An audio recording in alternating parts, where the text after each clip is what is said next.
Welcome. This is Family Hour as part of the YAHOWAH blog. We have some of our favorite people here. I don't see Leah yet in the scene. Oh, wait, now we I guess we have Leah. Or oh, there we go. I can be small. Leah can be big. We'll just leave the whole. Let's just do the whole show this way, and we'll have Leah and Wookie as the big picture, and we'll have Kevin up there at the top. I like the background, Kevin. You have definitely done some work there on your background. Very artsy fartsy. I'm impressed for this program. And Kirk, it's always great to see you. I appreciate you being here. You're the one that asked for the change of venue. We were going to continue to do our ongoing series on Katsir harvest. But you said, no, I think it's too important for us to pursue this new direction. And then we have Leah and Wookie over there to camera right. My left, there's the Wookie. Wookie is the star over there. I did a teaser just a matter of, I guess 30 minutes ago, on what this show is going to entail. And it is a most remarkable occurrence. I would say that, well, the most important discovery in human history is the one that I was able to deduce a matter of several years ago, and that we have gradually fine-tuned and are now presenting quite boldly, that though David is the Messiah, he is the Son of God. He is the former and returning king. And he is the one who told us exactly what day, 600 years in advance, that he would arrive to fulfill Pesach, Matzah, and Bokodim, and 1,000 years in advance of being crucified by the Romans in his fulfillment of Passover. He described his death by crucifixion 700 years before crucifixion even existed as a form of punishment. And throughout his Psalms, David explains the reasons why he made this decision, why Yahweh accepted it. And it was his Bashar body that served as the Passover lamb, and his Nefesh soul that carried our guilt into Sheol to deposit it there, never to be seen again, to perfect us so we could all be part of God's family. This means that there was no Jesus, that Paul created the myth as a counterfeit through identity theft in 52 CE, as he wrote his first letter to the Galatians, one that Yahweh actually predicted he would write exactly 666 years in advance through the prophet Shabbat, calling him out by name and calling him the plague of death. Putting the pieces of all of this puzzle together to reveal that there was no Christ, that there was no Jesus, that we are in a position, and now, boy, we had the I have been tuned. I have been tuned by the rich. So much better. There we go. We have two different mics working, but I think that in this particular case, it was an operator error, maybe a mine, on not turning on the little mic that we have here and expecting the big mic to carry the load. I'm told that just as a distraction, that I have an extremely booming voice, and therefore it is a challenge for our mics to not only pick up, well, it has no problem picking up my voice, but regulating it so that I don't blow others out when we do a cooperative show like this. So we're trying. I love your booming voice. Yes, we're trying a little different technique here. So that is the single most important discovery, I think, of human history. Yahweh does too, because he certainly draws a lot of attention to our revelation of it. And second on to that was to come up with the timeline and explain exactly when everything was going to transpire and when Yahweh was going to return with Dode, as well as when the next two harvests would be fulfilled. And how they would be fulfilled was, pretty extraordinary too. We've done a lot of programs on that.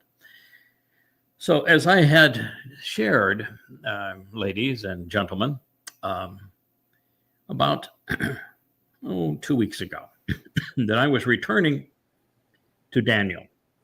Daniel is not one of my favorite texts to translate.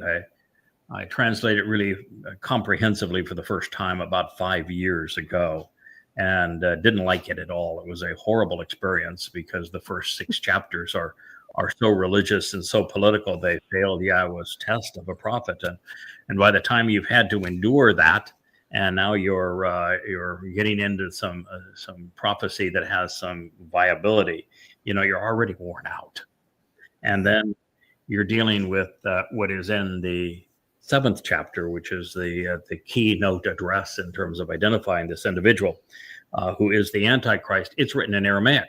Our skill set is to translate the Hebrew because everything else apart from this is written in Hebrew and not Aramaic. And so this is the first time I have returned to it in 5 years. And the purpose of this return wasn't to determine the identity of the Antichrist. In fact, it's not even a term that I have in my vocabulary because, well, there was no Christ. So how can there be an Antichrist? Well, there most certainly can be a anti-Messiah figure because Dode speaks of him in the 9th chapter quite vociferously, saying that this is the Torahless one that is here to torment his return, to try to preclude his return. So as I promised, I went back to Daniel to fine-tune the timeline.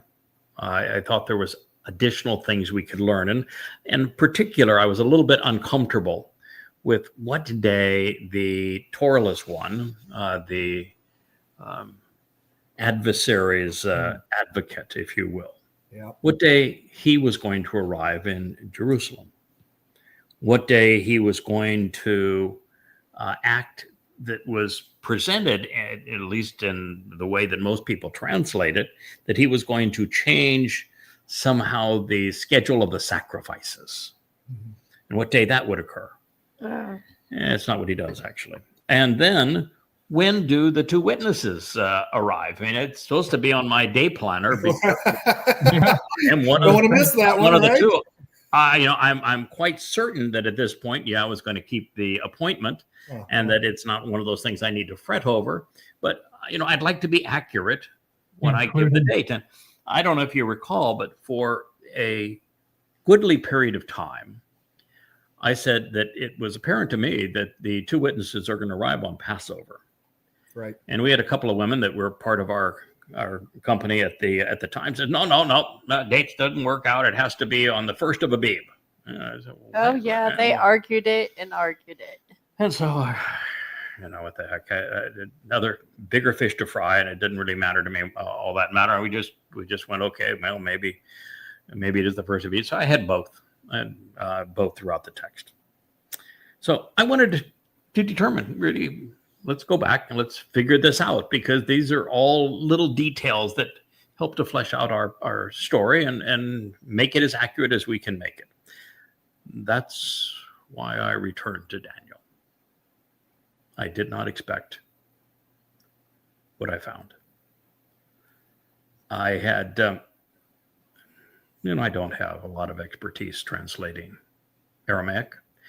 Many of the words are similar to Hebrew. They have slightly different grammatical forms and the different wording in a matter of things, but some consonantal shifts. It was, and the other issue is that Daniel is such a religious text that things are hugely altered to make it seem like it fits the rest of the picture.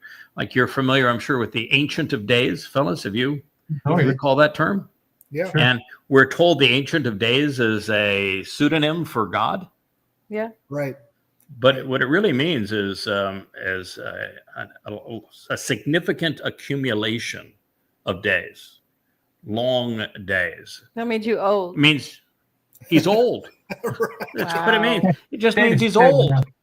Yeah, lots of days, many days. He's old. And first, so I know you don't. You just go back through it and you say, wait a minute, these what we have been fed is just so far from what these words say. It's time just to throw the whole thing out. So we had a great fellow that makes a lot of comments on our Facebook page. I like him a lot. I think he's a smart guy. He adds a lot to our discussion. And he went back into my old volume 1 of Babel and says, boy, you're going to have to redo this a lot to come to the conclusion that you have identified the Antichrist. And indeed, I started over again. That's why we went down to one show a day and didn't do a show last weekend, and we've been doing one show a day, is that I need to make my way through all of this. I've done, and we're going to begin in actually Daniel 12, because Daniel 12, I think, is the proper introduction to all of this, where we're going to meet Michael. And I'm going to tell you who Michael is, just as I have told you who Daniel is. And then we're going to go to the 7th chapter. And at this point, I'm halfway through it. And this is like a 100-page document. We're just halfway through that. We'll finish 7. We'll do 8, and we'll return to 9. But I should say that as it relates to identifying the person known as the Antichrist, I became aware because my closest prophetic colleague is Yeshaya, Isaiah. And the last time that we were very diligent and rendered Yeshaya 17 and 18 as completely and as accurately as possible, we learned a number of things. And one of the number of things that we learned is that, in fact, Israel will be thinned at the waist. That means the two-state solution will be imposed on Israel before the celebration of Shabbat, which is the celebration of 7 years before Yahweh and Dod return. That means it's the 22nd of May in 2026. And that means that the two-state solution will be imposed prior to that time, 11 months from now. Now, that also means that since Isaiah 18 describes the United States, giving some 70 attributes of the United States to say it is America, and really an arrogant American, a busybody American that's in everybody's business, that is the one who betrays Israel and perpetrates this two-state solution. That when Donald Trump won the election back in November, I immediately, in our next program, came on the air and I began that program by saying that Donald Trump is the great betrayer. He is the Neville Chamberlain. He is the one who is going to sacrifice the high ground of Israel, just as Neville Chamberlain sacrificed the high ground of Czechoslovakia. And that Donald Trump's Hitler is Mohammed bin Salman, the Crown Prince of Saudi Arabia. And his Nazis that he's trying to appease are Muslims. And as a result, he will start World War III because Israel will not be defensible. And so I began to make that declaration boldly in all forms of social media and on these programs. I probably have upwards of 1,000 posts proclaiming this. And then I followed Donald Trump's verbiage and his actions and the bribes that he had received from Saudi Arabia, Qatar, and United Arab Emirates, some $16.5 billion for Donald Trump and his family and associates. And it became obvious that this is the person that Yeshaya was speaking about. But you see, that isn't the only time that the treaty that severs Israel, that causes Israel to become indefensible, that awards a fake Palestinian state to the very terrorists who perpetrated Alaska flood. It's not the only time it's mentioned. You know when else it's mentioned, fellas? Come in here. Daniel 9. When Gabriel, who is Dode, God's most competent and capable man, tells us when he's going to arrive to fulfill Pesach, Matzah, and Bakorim, dating it exactly. He goes on to say that in the last 7 years, there's going to be a Torahless one, his principal adversary, a human manifestation of Hasatan, if you will. And that he is going to be the advocate. Mm-hmm. And he is going to impose this treaty that is going to be sanctioned by a great number of people, but he will be the primary shaker and mover that makes this happen. And then he talks about the behavior of this Torahless one. The person who has already arranged the conference and announced what his intent is, actually arranged it for 3 weeks ago, but the 12-day war got in the way. Mm. And so they've rescheduled it for the last week of this month. And the Trump White House has already announced that they're embracing the two-state solution. And the conference is headlined by Donald Trump, Mohammed bin Salman of Saudi Arabia, and Macron of France. And it will be to impose the Palestinian state. That's why at their dinner together, remember when a reporter asked Donald Trump, do you support a two-state solution? And he said, why don't we ask the foremost expert on this, sitting right Bibi across the table from me. What do you say, Bibi? And Bibi said, we support the full governmental authority of a Palestinian state. It's been done. And so it was obvious that I was right in this regard, but that's still is a long way from saying, well, okay, so he's the great betrayer. That's true. He is. But it's a long way from calling Donald J. Trump the Antichrist. And that is what we're going to prove in a series of programs beginning this evening. So with the fate of humankind and your soul hanging in the balance, I'd like to present the concluding chapter of Daniel for your consideration. It begins, and so at that time, Mikael, the one who is truthful and right about God, who is correct about the Almighty, who validates these connections with God.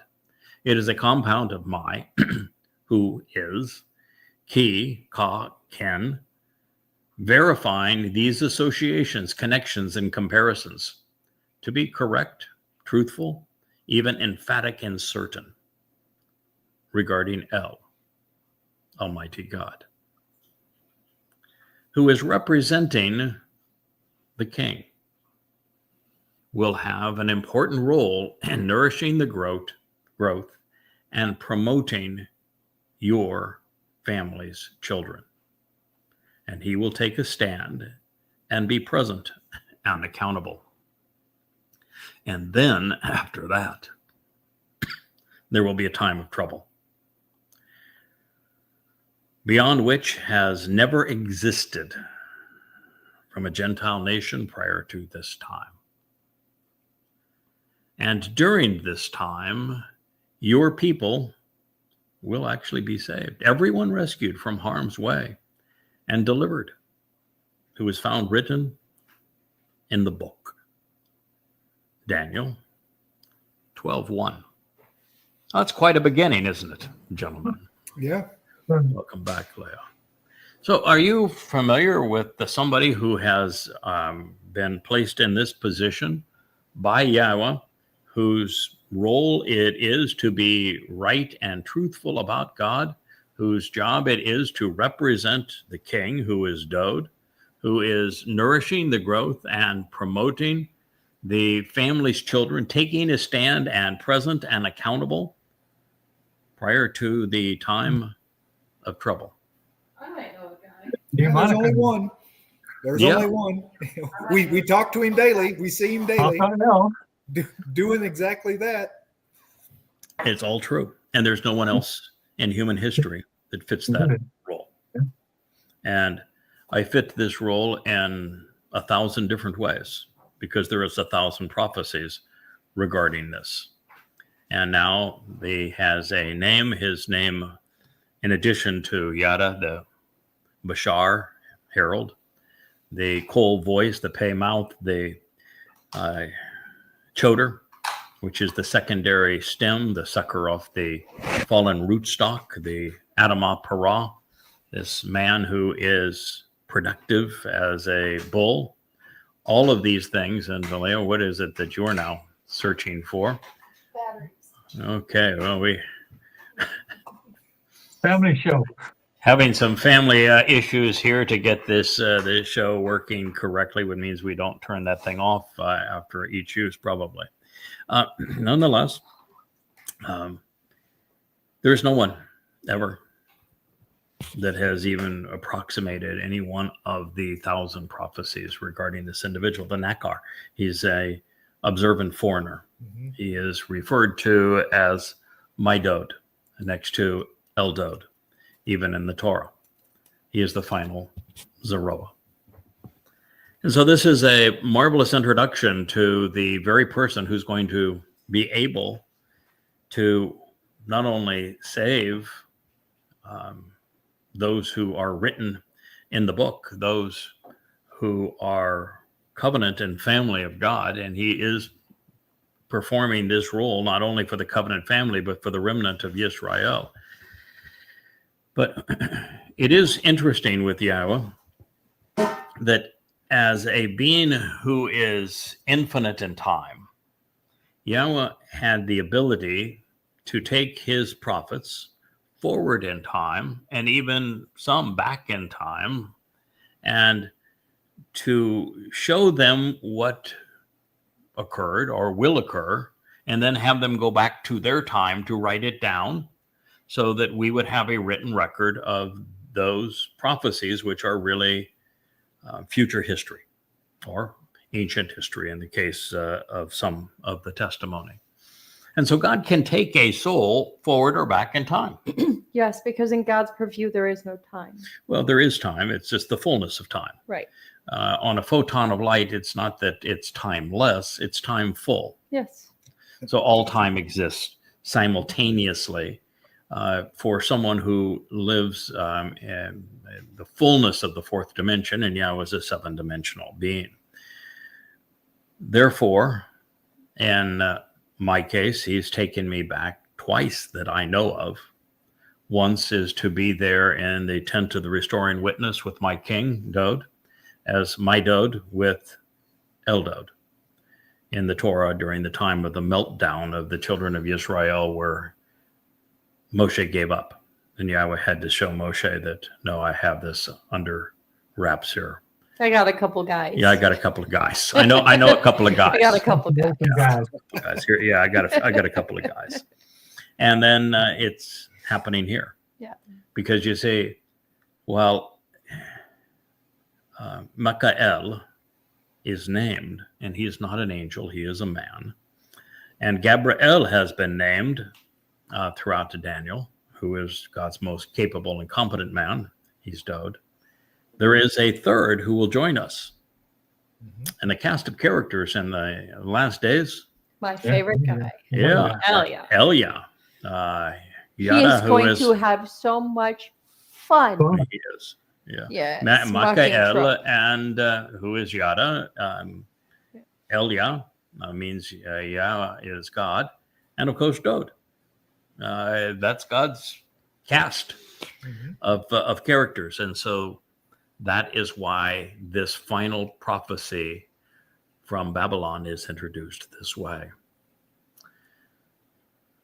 So there are some 13 references to Michael in the Torah and the prophets, the Psalms, 10 of which address ordinary individuals from long ago who play no significant role.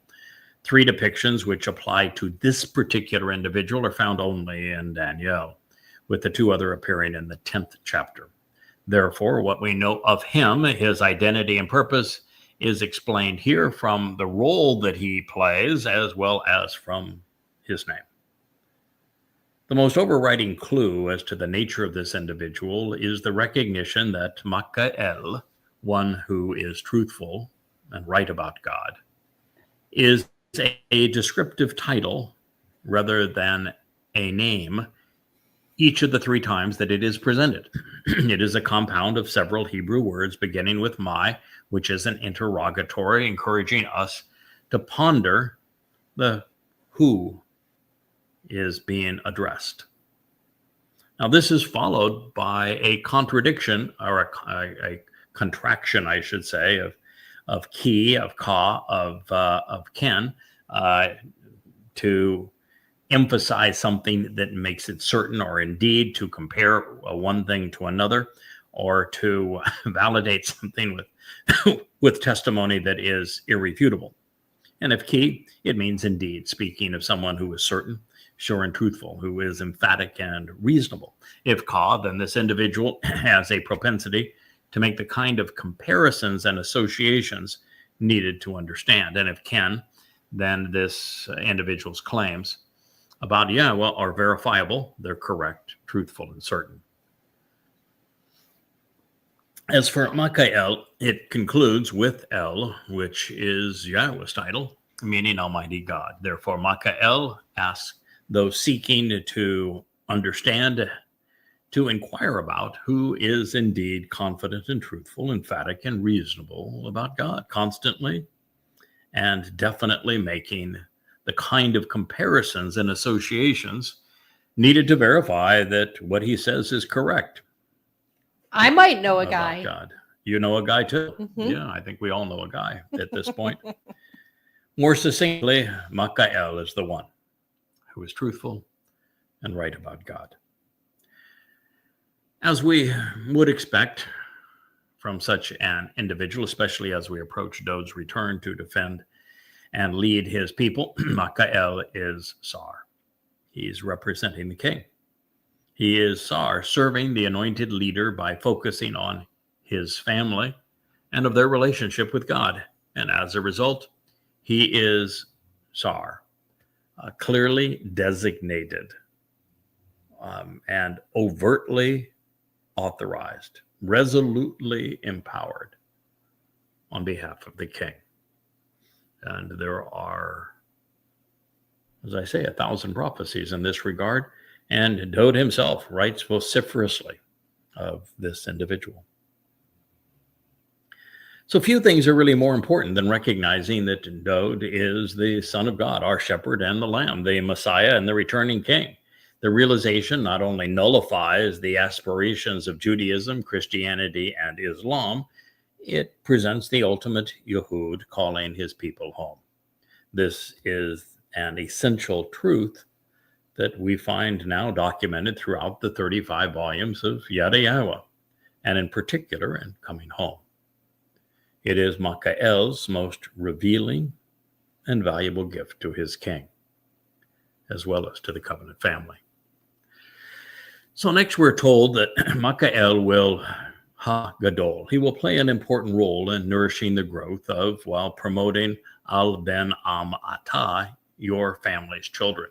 This means that he will gadol intensely and vociferously, distinguish himself through amplifications to empower the prophet's people, Jews. And if you recall, in Isaiah 11, we discovered that the Choder will be fortified by the Ruach of Gabarah, which embodies and enables, emboldens, if you will, him like in exactly this manner on behalf of the mission that has been chosen. He is Gadol. Further, not only will Makael Ahmad be appointed and supported while taking a stand on behalf of the chosen people, he will begin immediately prior to Eth Sarah. I don't even think there's anybody on the planet that was able to designate when Eth Sarah, the time of troubles, would begin, or even explain what's going to happen during them or anything about them. And yet this is one of Michael's primary contributions. It starts the 22nd of May of 2026, 7 years prior to the return. And we have documented everything that's going to take place during this time. And make no mistake, we are told that the resulting Sarah, time of confinement and adversity, will be the result of Goyim and their nations being more adversarial than at any time in Israel's history. Worse than Assyria, Babylon, Greece, Rome, under the Christian church, as at the hands of Muslims, Nazis, and more recently, even Marxists. This is the worst of the worst. And if that was not enough to correctly identify Michael, the one who was truthful and right about God, and place him ba'eth ha-he in this specific period, this contribution to Yahweh's family, we're told, will be matzah. It will be something that is found and then shared, kathab, as it is written in a book, such that Yehudim are malat, rescued from harm's way and delivered unto Yahweh during this time of trouble, which happens 3 times. Now, recognizing that this realization regarding Michael destroys the credibility of Judaism because he is right about God, Christianity and Islam, for both the same reason, let's be thorough in our analysis. When Michael is initially introduced, it is in Daniel 10:13, where he is Ichad ha-sar ha-rishon. Ichad means that Michael is either a certain one of, the one and only of, in this stated rule, or he is the first and foremost for this particular occasion. So he's not ordinary. As the Hasar, he is the leading representative of the king, a least pursuant to this particular mission on Dod's behalf, which would be prior to his return at the conclusion at the time of trouble. As a Sar, he would be authorized, empowered, and capable, so he will prevail even when challenged, and the greatest challenge of all was to show that Jesus Christ was nothing but a crude counterfeit of Dod, and that we need to eliminate any acceptance of this myth to have an appreciation for who Dod is and what he's actually achieved. Ha-Rishon reveals that he is the primary and foremost, and thus the principal person serving in this capacity. He is likely the first to ever do so. Rishon reveals that he would have begun conveying this particular message before anyone else. Therefore, Michael is the first and foremost among the representatives of King Dod. He is the first authorized and empowered to serve in this capacity. He serves to explain the king's edicts, the king's life, the king's lyrics. He serves as the king's Bashar Herald. Now, this is further affirmed in Daniel 10:14, which is in Michael's voice, and it reads, "Now I have come to provide you with an understanding of what will happen to your people in the end of days, because the revelation pertains to that time." And now you are witnessing the fulfillment of that prophecy, because we're doing exactly that. Yeah, I think that guy's name is Yada. It is indeed. It's interesting. It says, "Happen to your people." He's a goy. Mm-hmm. Yeah, isn't that interesting? Your people. Yeah, he is my people. He is not only the one who comes out of Edom, which would make him a goy of sorts. Edom, of course, is named after Esau, that was Jacob's brother. So he unifies the family.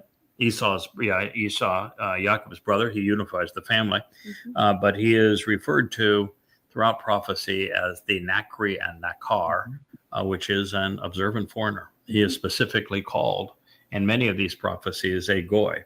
And the reason Yahweh returned to a goy, I think, was threefold.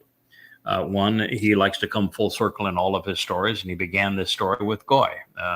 Adam, Towrah, Noah, his wives, his sons, Abraham, Sarah, Lot, all goy. And then Abraham and Sarah had Yishak, goy. And he had Esau and Jacob, both goys. We don't have somebody called a Jew until his children. He began with goy. Yahweh likes to return to where he began, just like we began in the garden. We're returning to the garden. The second reason is the most important. There was no Jew available, not a single one. God says throughout the prophets, I looked and I could find no one that was willing to listen to me. Yeah, we were too busy being religious. And they, Jews told God to shut up and go away. They never wanted to hear from him again. So when you tell God stuff like that, you should expect that God's going to honor your request free will. Yeah. And I think the third reason is that God's message does appeal and apply to Yehudim and to Goyim, and God wanted to have a voice to the entire world, which is what he says throughout these prophecies. And when God goes about choosing people to fill roles that are particularly important, and this one is because he's responsible for the Shabbat harvest, the Towrah harvest, the sacrifice of the Adamah Parah, and of reintroducing Yahweh's name and God's son, Dod, back to his people and to the world. That's a big job. God picks people whose aptitudes and attitudes suit that particular mission. So there was something about my personality that appealed to God in trying to accomplish this. Question. How inclusive, because Yahweh's message is inclusive. How inclusive is Judaism? Do you know? How inclusive is Judaism? Yeah. No, it's not. It's exactly the opposite. Even if you wanted to, the rabbis are instructed to run you off. Yes. Yeah, they don't want people converting to Judaism. They particularly don't want goy converting to Judaism. There's a very long and tortured process. But no, they don't want so. They're very insular, and God's not. God is very open. It's the same Torah that's available to all of us, same covenant that's available to all of us. And so God specifically says when he introduces the observant foreigner that your job is to speak to the entire world and simultaneously with Yisrael, which is what we have attempted to do. So anyway, this is, as it would transpire as we're continuing to analyze this, while Dod is Gabriel, God's most courageous and competent man. Gabriel is not an angel. He is the man. He is Dod. And that Dod emerged from the past to convey these prophecies. Mikael, well, he would come from the future. Different directions we meet in the same place. So with time, God has this ability to maneuver time as if it were malleable. Now, the second of these three references to Mikael, who is responsible for explaining Dod's, Dod provides most of the prophecy. It's Mikael who is here to explain it to Daniel. And even the vision that Daniel sees, it's Mikael's job to explain that vision to him. And it is found in the 21st and concluding statement of the 10th chapter. So there we learned that his role was Nagad, to conspicuously report to us by ha-rashum, having been inscribed, ba-kathab, in writing in a book, emeth, which is trustworthy, enduring, and reliable. And it also reveals that he was and will be Lo Echad Shazak. He is uniquely contentious. He's very intense, even overpowering, in pursuit of the restoration of God's people. Now, this sounds a lot like Yada Yahowah, and particularly coming home, and of course this Yahowah blog. This is the attitude that God wanted brought to this occasion. And really, there is no other attitude that's going to work with his people. You are either bold and tenacious and tough and unrelenting, or you have no chance of getting past the stubbornness of Jews. Not with my people, though. No. So Michael is a Tsar, leading representative of the king and his family in this regard. It is mistakenly assumed that Michael is the name of an archangel. Not so much. You're looking at him. So if I look like an archangel, you do to me, honey. But okay, well, yeah. Nice to have your wife love you. But such nonsense. Yeah, that nonsense comes from the book of Jude in the New Testament, where there is a mythical dispute between Michael, the archangel, and the devil over the body of Moses. Oh, God. And it reads, durst not bring against him a railing accusation. Let me assure you, in those who venerate grave sites, the prophet's words matter. Well, his body was irrelevant. That's the one thing you learn about the fulfillment of Pesach, about the fulfillment of Towrah with the red heifer. The body serves a purpose, and then it's gone. And you're glad to be rid of it. Yeah, if you're not looking at it as a cocoon by now, it's going to birth something much more beautiful. You know, it's the whole concept of the Christian Mr. Christ being resurrected. No, that's the wrong direction, you know. But I kind of like the idea of an antichrist. If there were, yes, absolutely. If there were an antichrist, I would be it. I'm also anti Mr. Christ, but that isn't the intent of the term. I know. So Malak serve Yahowah, and he can deploy them to serve mortal men.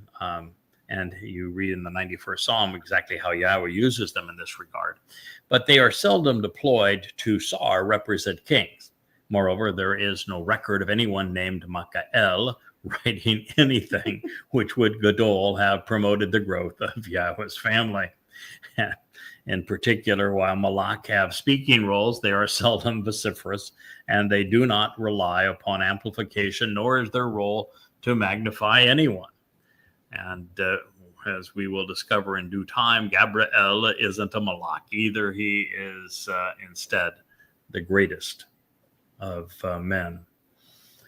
You know, therefore, Michael is the descriptive of a person who validates and verifies the status of man's relationship with the Almighty, and he will be present and accountable, appointed and supported prior to Yisrael's descent into the time of trouble.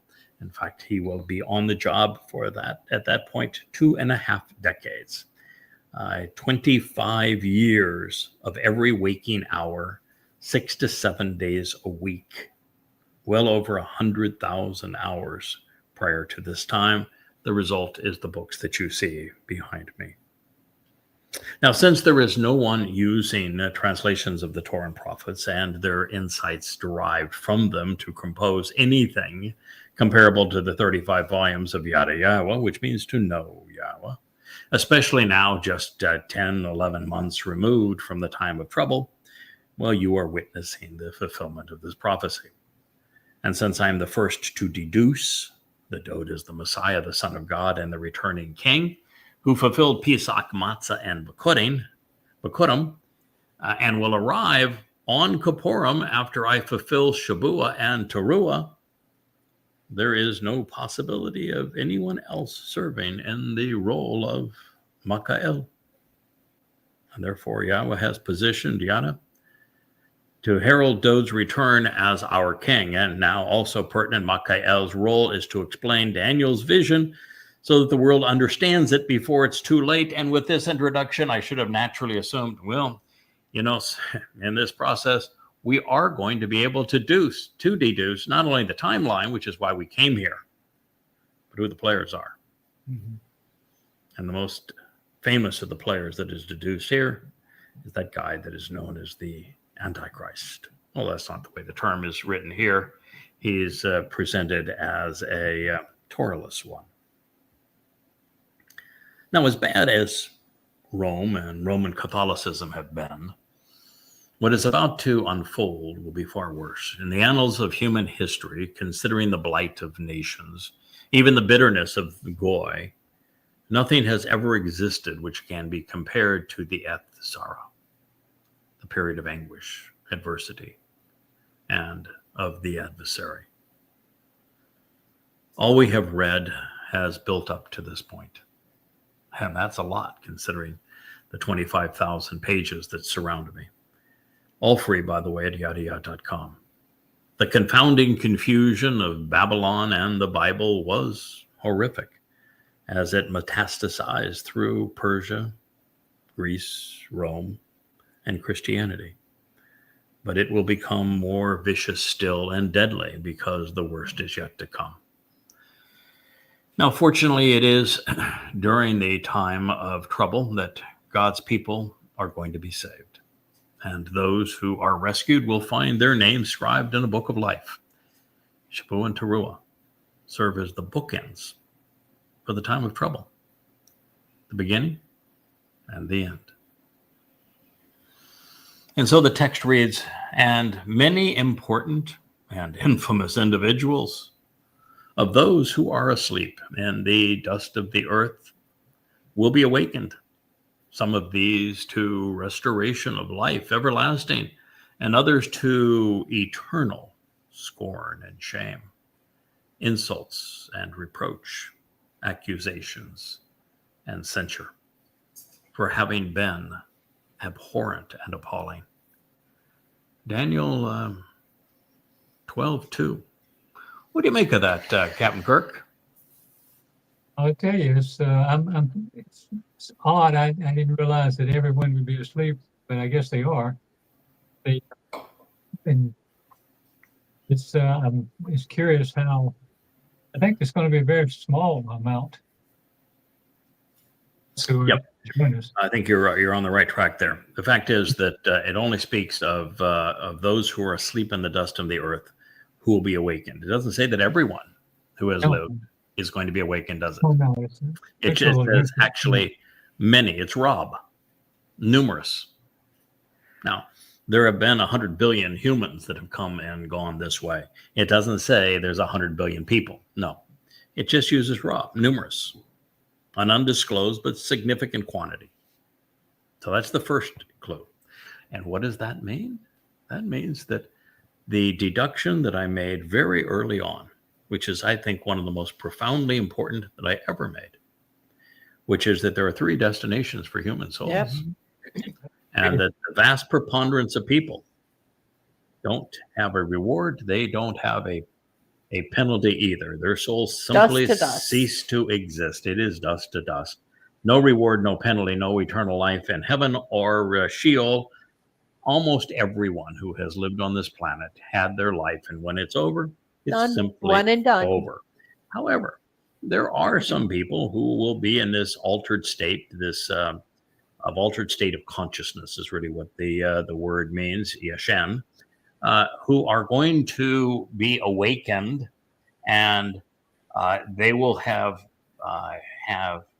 Pesach, Matzah, and Bokurim as fulfilled by Dode applied to them, so that they become restored to life everlasting. So these are people who passed away before Dode fulfilled Pesach, Matzah, and Bokurim, because he provided the means of opening the doorway to life on Passover, and he provided the means of carrying our guilt away into Sheol, never to be seen again. You could not have known that prior to him doing it. No one could have known it.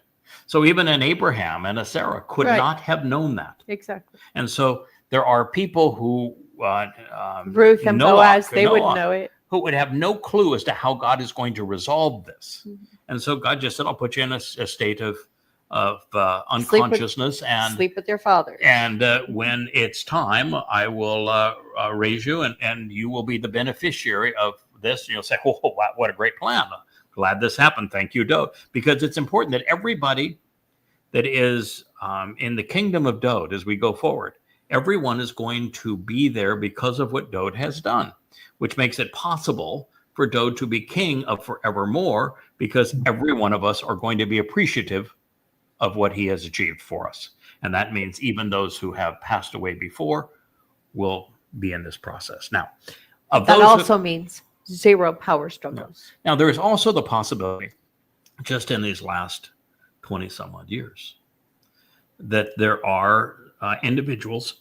I know a really wonderful guy, Richard was his name. He had a website that reflected a lot on what we have Richard done. McCord. Yes, Richard McCord, and we communicated almost daily, and sometimes we fought like brothers, and sometimes we hugged like brothers.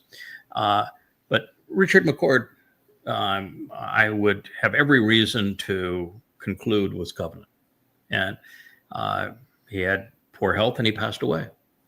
He would be an ideal candidate for this, because he was not here to make the Shabbat harvest. We have 2 or 3 individuals who are currently part of the covenant who have really threatening cancer that is being held at bay somewhat, but whether or not they will make the next 10 months, we don't know. But I can tell you, they need to be part of the covenant family. They will be part of the covenant family. This is the means to take care of that. And it's only their souls, not their bodies. You don't have to care where you. We're not taking what happens those to your anyway. body. It's just your soul. Yeah. So those who are asleep in the dust of the earth, they will be awakened, and some to restoration and life, and others to eternal insults, reproach, accusations, and censure. And this is one of the reasons we came to know that there are 3 destinations for human souls, because of the fact that eternal life of scorn and accusation and censure is not death. And God speaks of death more than anything else for a soul. It's not. So this conveys all 3 opportunities. Yeah, there's Muth, and then there's Muth. Mm-hmm. So You don't want that. So after the arrival of Michael and his uplifting and enlightening message on behalf of the covenant family, after the time of trouble, even after Yahweh has redeemed his people, rescuing those written in the book from harm's way, God's going to deal with the most important and infamous of souls. Now, I think those who are being raised to eternal life in heaven, they're probably going to actually join us on the Shabbat harvest, would be my guess. And so the judgment of the others will transpire, I would be assumed, at the end of all of this. But, there would be no reason why God would have to postpone it. So there is the possibility that during this 3.5 years between the Shabbat harvest and our reinsertion, that we could take care of this, which means that it would be happening exactly at this time. You have 2 groups, and you now got 3.5 years. Let's go ahead and take care of that business. The advantage of doing it this way is that when we have the great wedding and the family reception and the great homecoming, and now we're entering Eden for the first time, this fellow that God is describing here, since he's responsible, Michael, he's responsible for making a judgment regarding these souls. It is a little unfair to say, we're all going to be having this great party. We're going to be camping out with God. The earth is returning to the Garden of Eden. Israel is restored. And by the way, thank you for making the sacrifice so Israel can be restored. But you're going to spend the next X number of days, weeks, or months judging all of the yucky people that have come this way. We'll see you when you're done. Right. Yeah. No. You want to go to the party too, right? I want to go to the party too. Well, yeah. Right. Listen, I'm going to do what God wants us to do, or me to do, and us to do. But yeah, I'd like to go to the party too. Right. And so this is a good way. I'm a typical introvert. I want to be invited. I just don't want to go. You don't want to go to the party. Well, This is I one know where party to get you your want to invitation. go to. I'll make an exception in this case. Yeah. Yeah, but all our work's done. All the nastiness is out of the way, and we can get on with the wedding and the party. I was hosting. Yeah. Yeah, it's Yahweh's house. So I'm gonna be there. Yeah. So this would give that opportunity. I kind of like that way of interpreting it. So it is important, I think, to see that there is this choice between Shamayim and Sheol, and that this is being conveyed in the context of Mikael, is it not? Yes. So it certainly would imply that Mikael is the person who is being tasked with this responsibility. Listen, I think what the deal is, if God says, listen, if you can spend 5 years in the sewer of Pauline Christianity and Muhammad Allah Quran, if you can do that, you can endure this. You've got the fortitude. I've asked you to do the toughest job there is to do, and then I asked you to do the job that Moshe, Dode, and I collectively couldn't do, which is to get the attention of Israel. And you stuck it out, and you did. And so, I think I can trust you to do that, sweetie. You do it all the time. It's so natural for you. You're so judgy. It's perfect. And how many wives tell their husbands, "You're so judgy, it's perfect"? It's perfect. Right. I prefer Torah. You're very Torah. You guys are all laughing because you know that when it comes to being judgmental, God picked himself a really judgmental. Winner, chicken dinner. Oh, you bet. Go, baby. Yes, but I'm also pretty certain it'll go fairly quickly. Yeah. Yes. So those who have sought to change the book, discard the book, or write their own book, will be awakened to Sherpa wa Deraon, contempt and censure, having been so abhorrent in the goading of others that they're not going to be very happy with the outcome.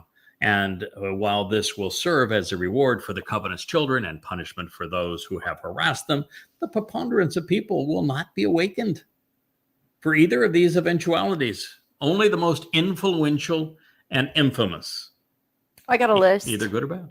I got a list. You do? Okay. Oh, yeah. I'm sure you've checked it more than twice. And we know this because Yahweh specified that Rob many times. He says it speaks of status and renown or a significant quantity of people. He did not use whole, all. And that's the point. All right. Of particular interest, by transitioning from the arrival of Mikael to represent the king and serve as an important role in promoting the growth of God's children while taking this stand prior to the time of trouble to save those who are found written in the book and determining who lives with God or is incarcerated forever. Well, doesn't that strongly imply that Mikael is going to serve as the judge to make that determination? Dum, dum, dum. Well, maybe that's the reason that Mikael, Yada, has the spirit of Yahweh in him, so that he's not making this decision on human acumen, but is literally inspired by God to make the right call in this regard. But I would say, since God does give humans that work with him a great deal of latitude, because he does want to have their personality be conveyed in that message. That is just how he likes to work. It probably wouldn't be the best idea to yank the chain of the person who gets to make these determinations. Just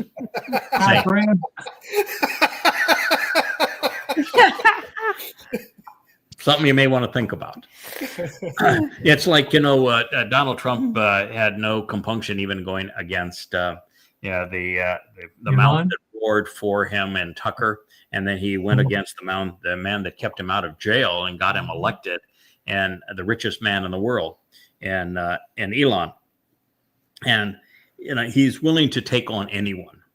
But when we go mano a mano, I think he's going to find that taking me on is a really bad call, and it's and in the end, I get to judge him and condemn him. Mm-hmm.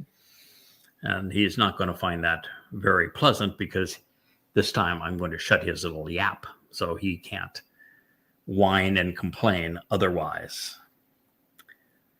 So therefore... And then we get to torture him, right?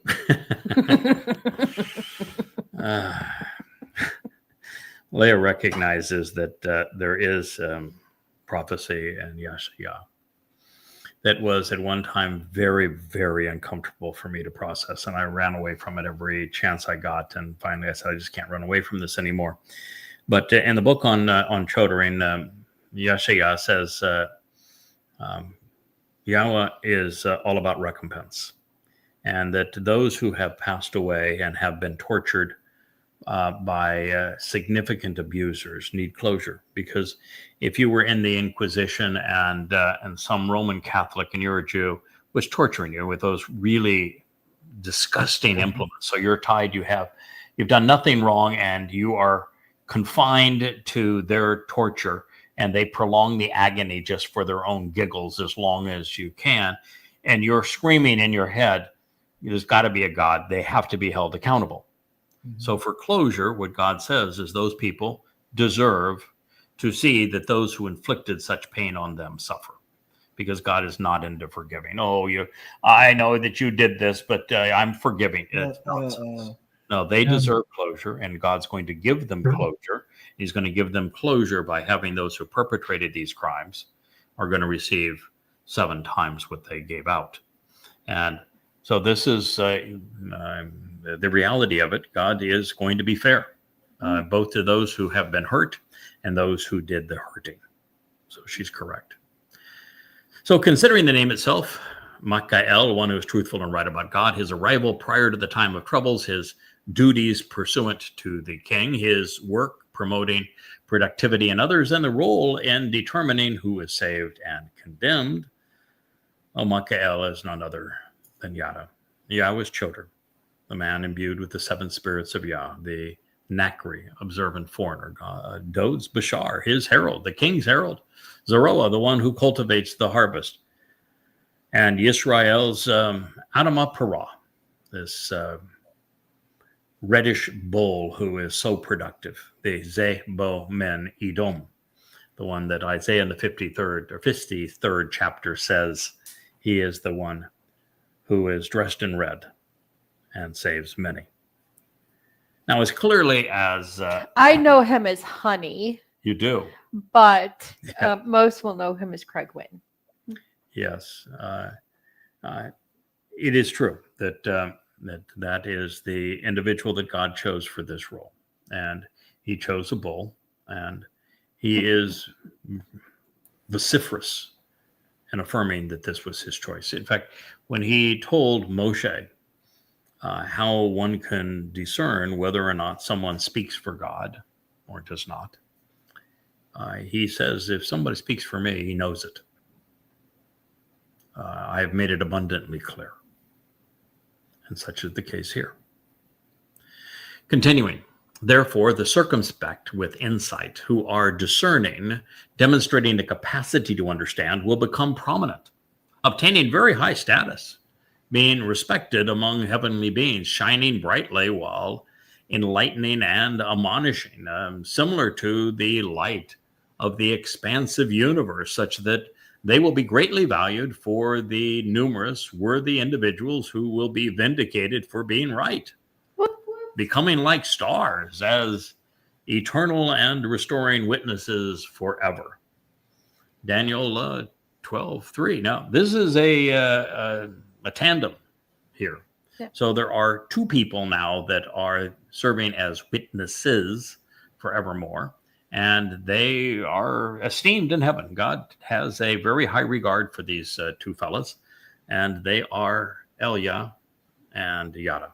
Yeah.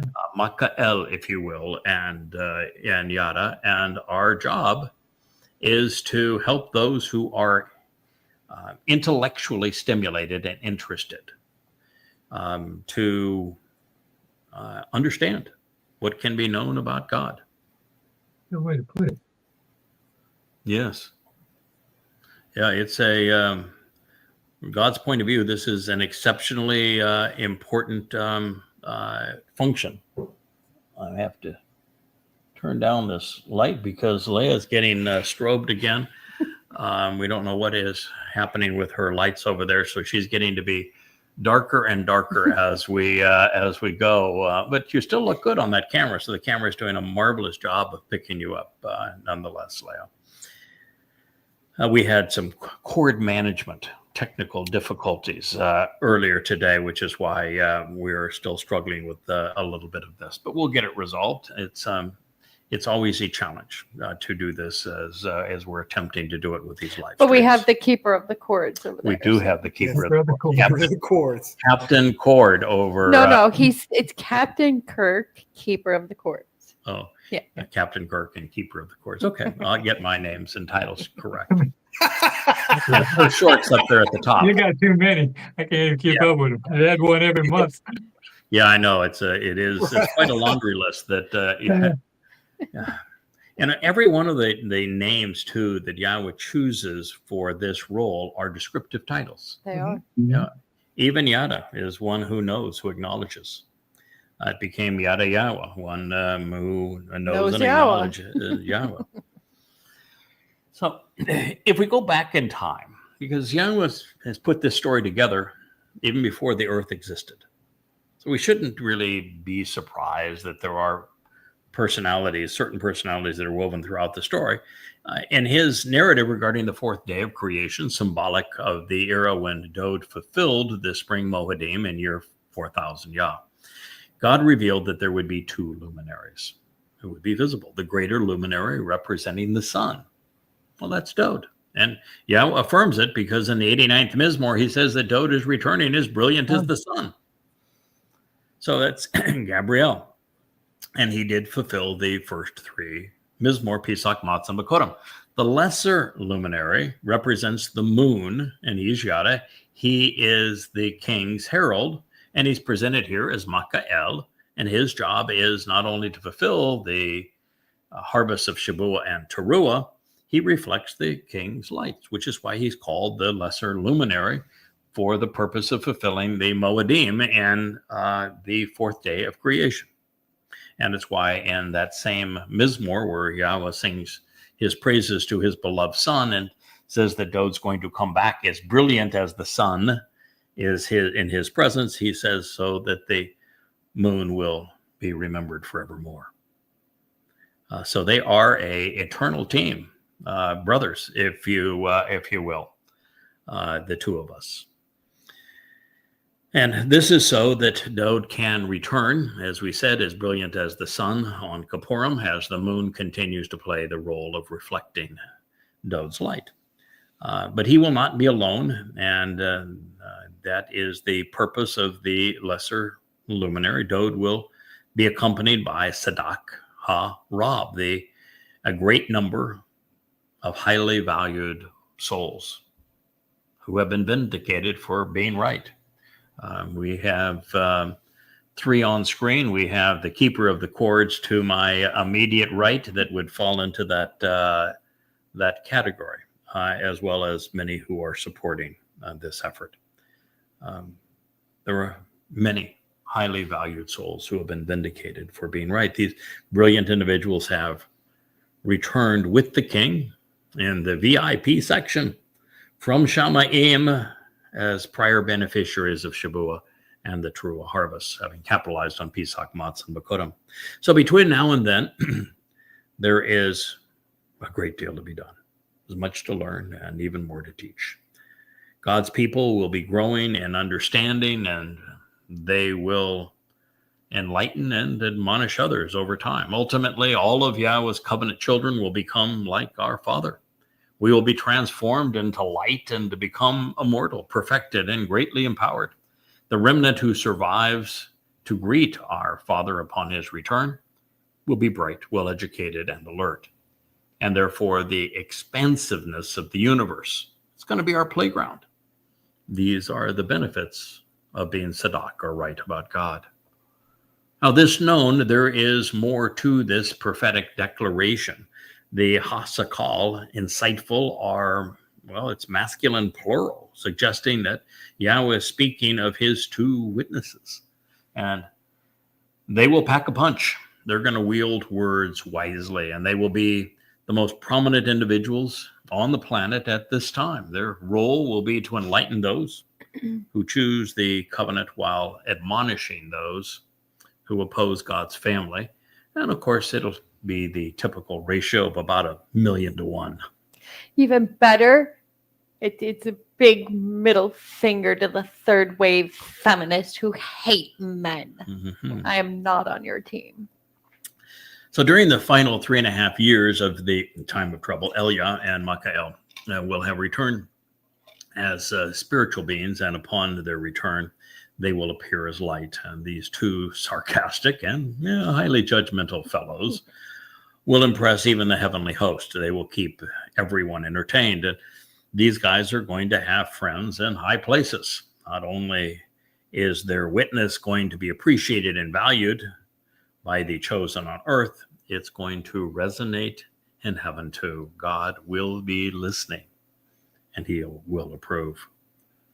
Also, encouraging, as a result of their witnesses, many Yehudim will come home, returning to Yahweh. They will be vindicated for having been right, enriched, and empowered for the eternal and restoring witness of God's word. So that, gentlemen, if that is all we got in our return to Daniel, I would say, time well invested. I was already thrilled, and I was saying, God, this is really great. I'm so glad we did this. Oh, but there's so much more. So Daniel's work as our scribe is now over. There's going to be a long intermission, and then the work of the witnesses will commence. And among their roles will be to leave the religious without excuse, so that when they are judged, they will have no one to blame but themselves. Now listen, as for you, Daniel, by the way, the Michael, Elia, and particularly Gabriel Dode, I don't like Daniel very much. I just don't. I can only guess why. He's whiny. He's gets to be religious. He's at whiny, times. neurotic, paranoid, stupid. He's just like, oh my God, my people. Oh, yeah, he is. Okay. He is very He's much a stand-in for us. A very poor listener, and doesn't get it. So anyway, they don't think a lot of him. So anyway, this is what they say. This is probably me saying this to him at this time because there's nobody else that's been introduced so far. As for you, Daniel, seal up this testimony. Make the message secure while precluding access to the meaning hidden within these words. Then place a stamp and a signature on the book until before the time of the restoring witness runs out. Well, that's very specific. Wow. Boy, as soon as I read that and retranslated that, I'm saying, holy mackerel, what he just said is that if I made an attempt to translate this and render it 5 years ago, which was a long time before the time ran out, I wasn't going to get it. Right. Even though God had empowered me with the 7 spirits and I was devoted to the cause, and I had spent at that point 19, 18 years at this. It's got a time lock. I did not have the wherewithal to understand it, because the breadth of knowledge that you must have on the whole picture and how it comes together and who does what with whom and where and when just doesn't give you the ability to do it. And so what he's saying is these words are not going to be understood until right up to the point that the time of this restoring witness runs out, and they run out in 10 months. So now when I read that, I also had Will, I better be able to get it. If I can't get it now, heaven, we have a problem. So that, it does. It puts a lot. You guys are laughing, but imagine being in my spot. I'm telling this to Daniel about me, such that now's the time. It's put up or shut up. And 5 years ago, you weren't in a position to even. You were still grasping with Nakar. You hadn't even got to Choder yet. You were still grasping with Nakar. Hey, that's this correct. Could be me coming out of the cloud. I had no idea that Dode served as the Passover lamb. I think back then I was telling you to put your big boy pants on. Oh, and I was. It'd be another 4 years before I figured out that that I was the Adam of Parah and was going to be sacrificed. Yeah, we didn't Didn't even know that the next harvest was going to be Shabuah. I mean, we were putting together a really good foundation, but we were so far from putting all of these pieces together. Yep. Right. So there was no way to do it then. And when you hear what we're going to learn, and we'll continue this in future shows, and I don't know if you guys are going to be available tomorrow, but if we can get the keeper of the chords and Leah and you guys together, we'll continue this, because as you can see, as is our standard operating procedure with YAHOWAH, we never jump in at the conclusion. I told you the conclusion is, I have found and proven that Donald Trump is the Antichrist. That was not my intent. It is just what happened. Mm-hmm. And I can tell you, the Torahless one. I'm the Antichrist. Yeah, he's the Torahless one. So he is Satan incarnate. And so what we do is we put everything in context the way that God framed the issue, so that you have an understanding as to how we got there, why we got there now, and not at any other time. Yeah. And so that's why we do it this way. And we're just never going to change.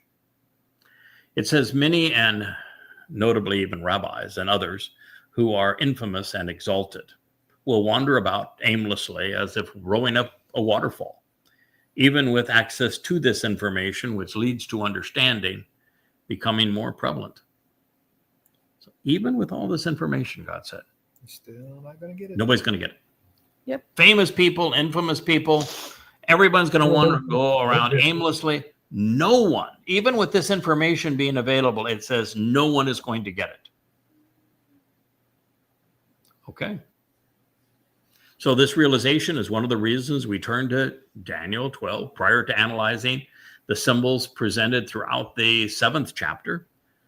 And an accurate assessment of the events is being foretold, even identifying the names of the people and the nations. And God is saying, well, Michael is saying, that it would be impossible to explain what you're going to hear prior to right now by this person, Michael, because YAHOWAH has deemed and determined it appropriate to disclose now, 10 months prior to the Shabuah harvest, and not a moment sooner. So as I share these thoughts with you in what now is the early summer months of 2025, just 99 months left until YAHOWAH's return. Only 10 months now prior to the commencement of the time of troubles.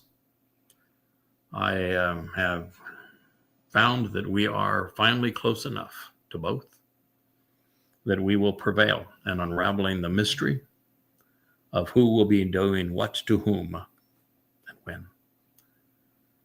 So we're going to set the stage. We're going to present YAHOWAH's prophetic witness, and we are going to analyze it as completely as possible. I was particularly fond of the concluding statement, which read, Rab Shub Ra Rabba Ha Da'af.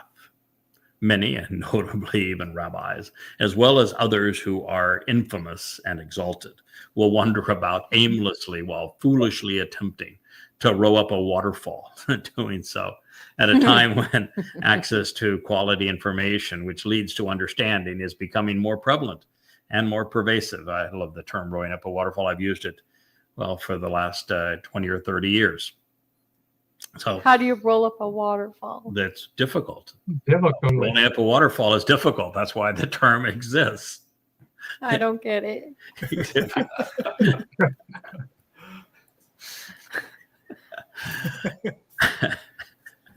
It can't be done, kiddo. Exactly. That's right. Why I don't get it. That's why their success at analyzing these words and making sense of the message is as productive and possible as it is for somebody to row up a waterfall.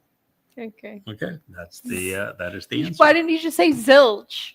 Zilch, because they don't have a Hebrew word for zilch. The word zilch had not yet been invented. The word zilch had not yet been invented. It's a weird joke. Okay. I wouldn't have got that one. No.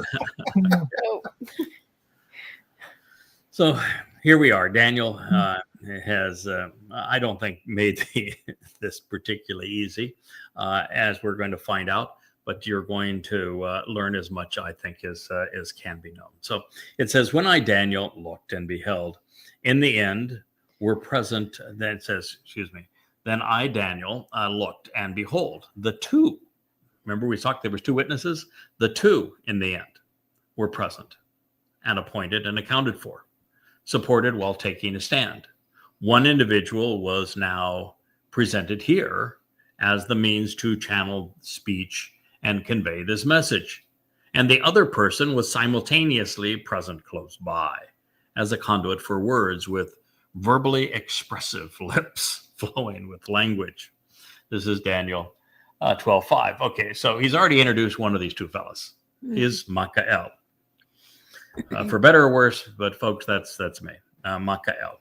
The other fellow, he has not identified by name, but he says he's very, very close to Michael, and they coordinate together. And this guy has verbally expressive lips flowing with language. Uh-huh. Hell yeah. Fortunately, yes, we know from the last chapter of the last prophet, Michael, that this man's name is Elia, that God took expressly because his lips are flowing with language. Funny. He is a master roaster. And just imagine the fun we are going to have with the dumpster. Oh, well, yes, it will be. It'll be interesting. Anyway, Can we call him Lips? yeah. So this is speaking of the two of them.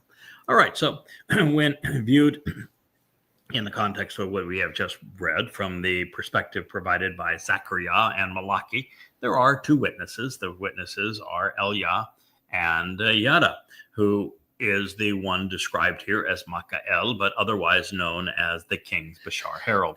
And in the context of the next statement, these individuals will be joined by the Messiah, by Gabriel, Dod. Collectively, they are communicating Yahweh's message to all who will listen. Their presence here in Daniel 12:5 serves to further underscore the realization that they are the ones being described in the glowing and enlightening commentary that is found throughout Daniel 12:3 and 12:4 that we've already considered.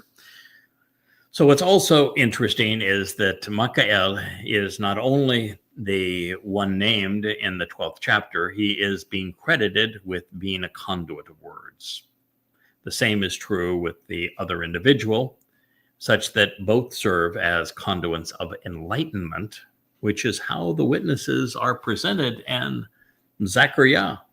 They are conduits for the oil that creates the illumination in the menorah, this lamp over my shoulder.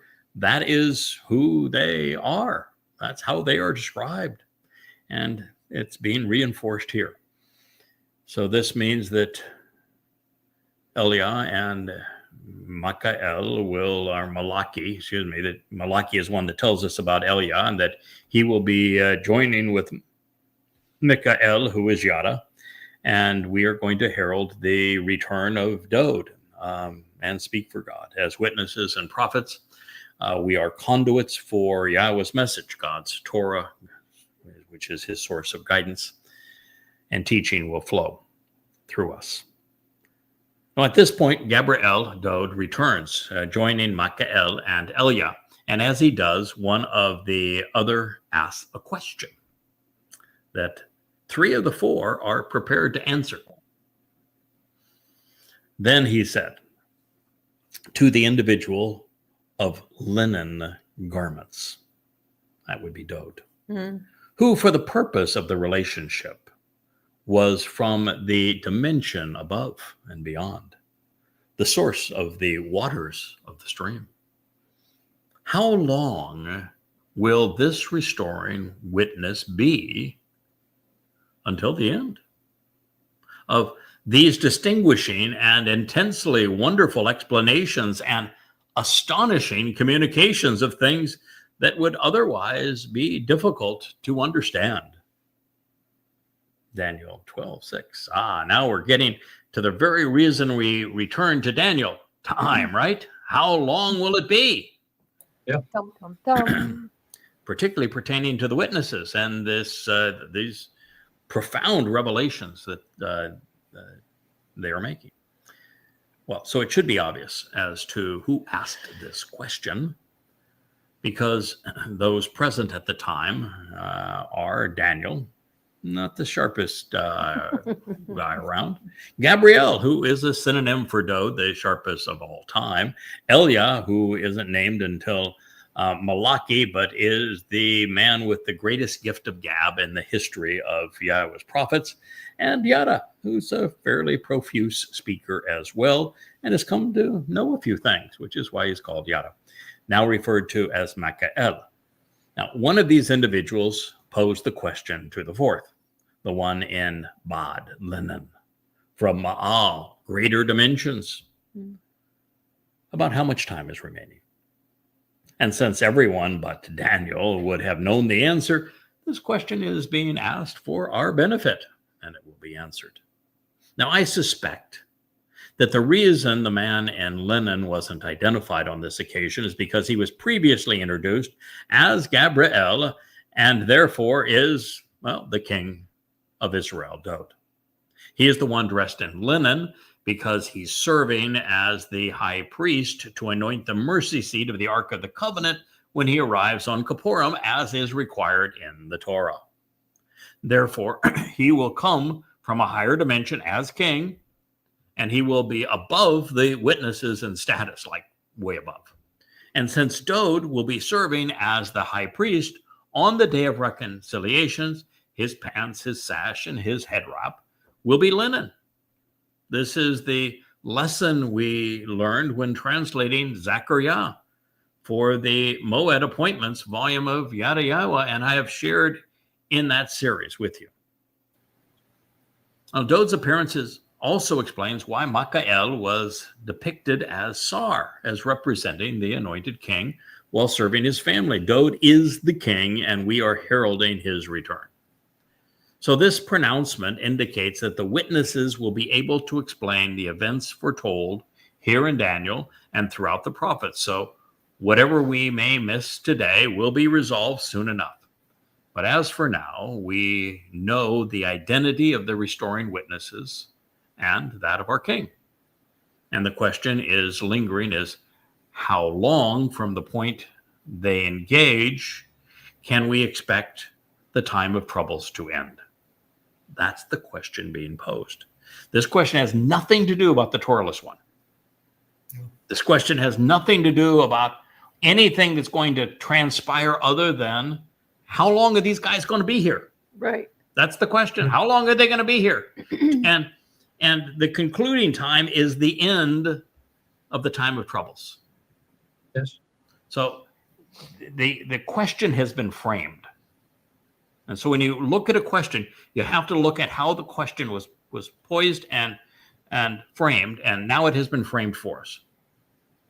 How long are the two witnesses? Right, going to be here prior to the end of time of troubles.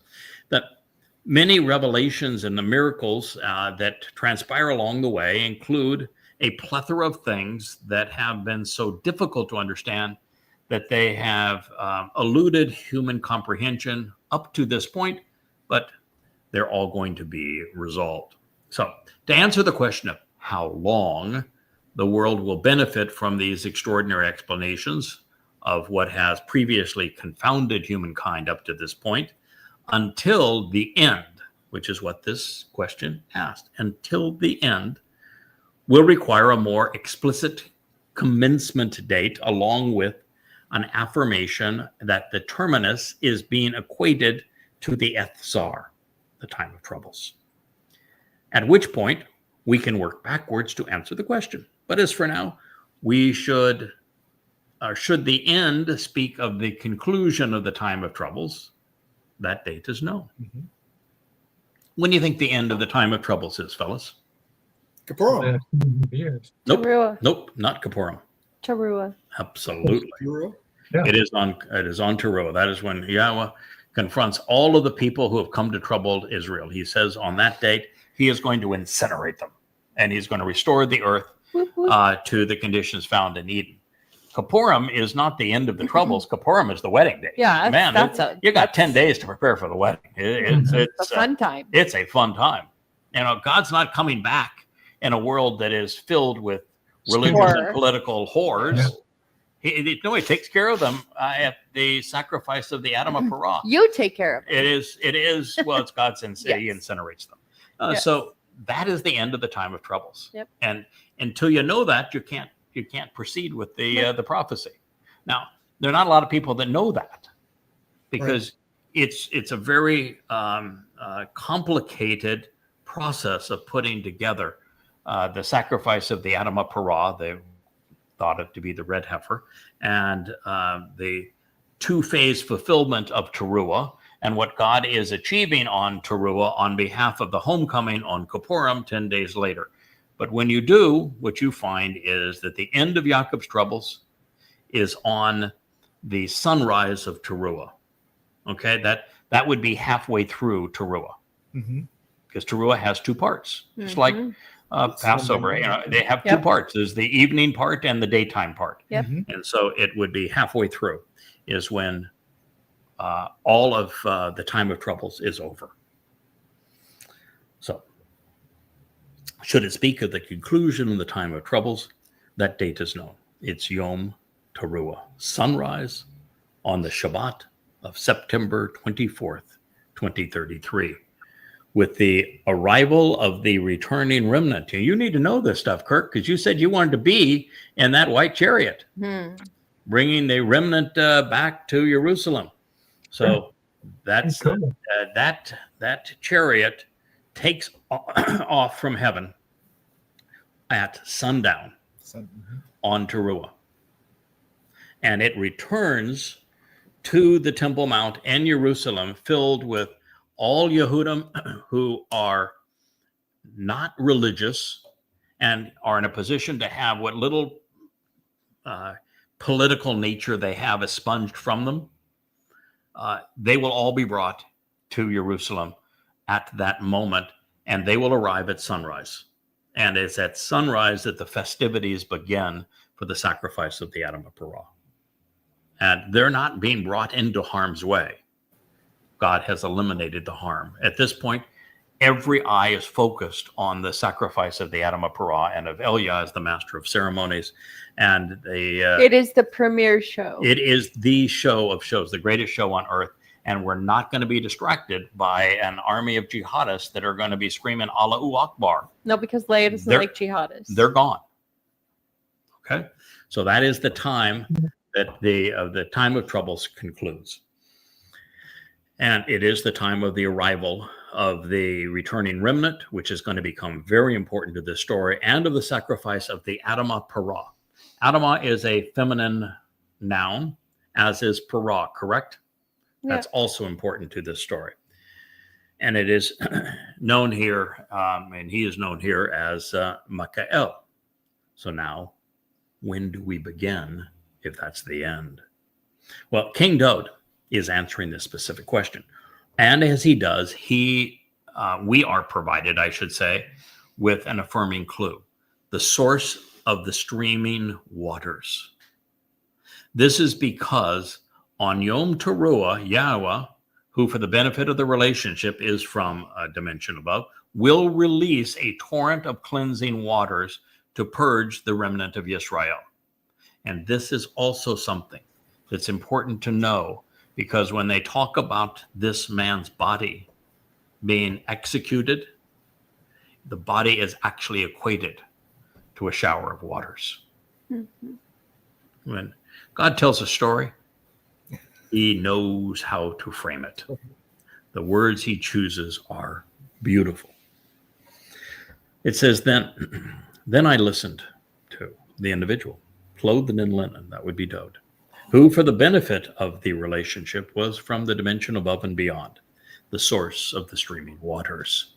He raised his right hand and then his left towards the heavens, and then he made a solemn promise based upon 7, in conjunction with the one who lives forever, that for Moed Moedim, 3 restoring witnesses to 3 appointed meeting times, and a half during the midst of another division, or pertaining to 3 shortened lives in the middle from Chatzi. Then accordingly, the shattering, the scattering, and the separating, influence, controlling, the set apart people will be over. All of these things will come to fruition. Daniel 12:7. Well, Captain Kirk, you volunteered to ride shotgun on the white chariot that picks up all of the final remnant of the children of Yisrael. Would that not bring an end to the scattering? Well, yeah, you got to bring them back, but you also have to wipe out the others in the black chariot. Don't worry about the others in the background. It says here at this point, it just says the scattering and the separating will end. The scattering and separating do not end until that white chariot arrives in Jerusalem on the morning sunrise on the Towrah. So now we know exactly when this is going to be, because it has never happened previously. It will happen on sunrise, by the way, to a full solar eclipse, which is going to be pretty cool. Yeah. It's going to happen on Towrah as the sun rises on the 24th of September of that year. By the way, you know what day of the week that is? Probably a Shabbat. Absolutely. It's a Saturday. That is correct. When God does his best work. Yeah. And so the controlling influence of God's people is over, which does pertain to wiping out all of the adversary forces, because they won't be able to interfere, and the scattering will be over, and all of these things will come into fruition. So now we know not only the day that we need to work backwards from, we have been given the specific time to apply, and it is to the witnesses. So we know the end of this time is sunrise halfway through Towrah. So how far do we have to go back? Well, it says Moedim.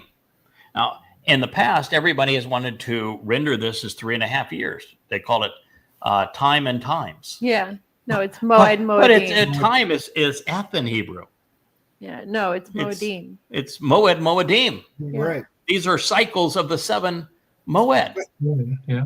And it's 3 full cycles of the Moed plus halfway through a cycle of Moed.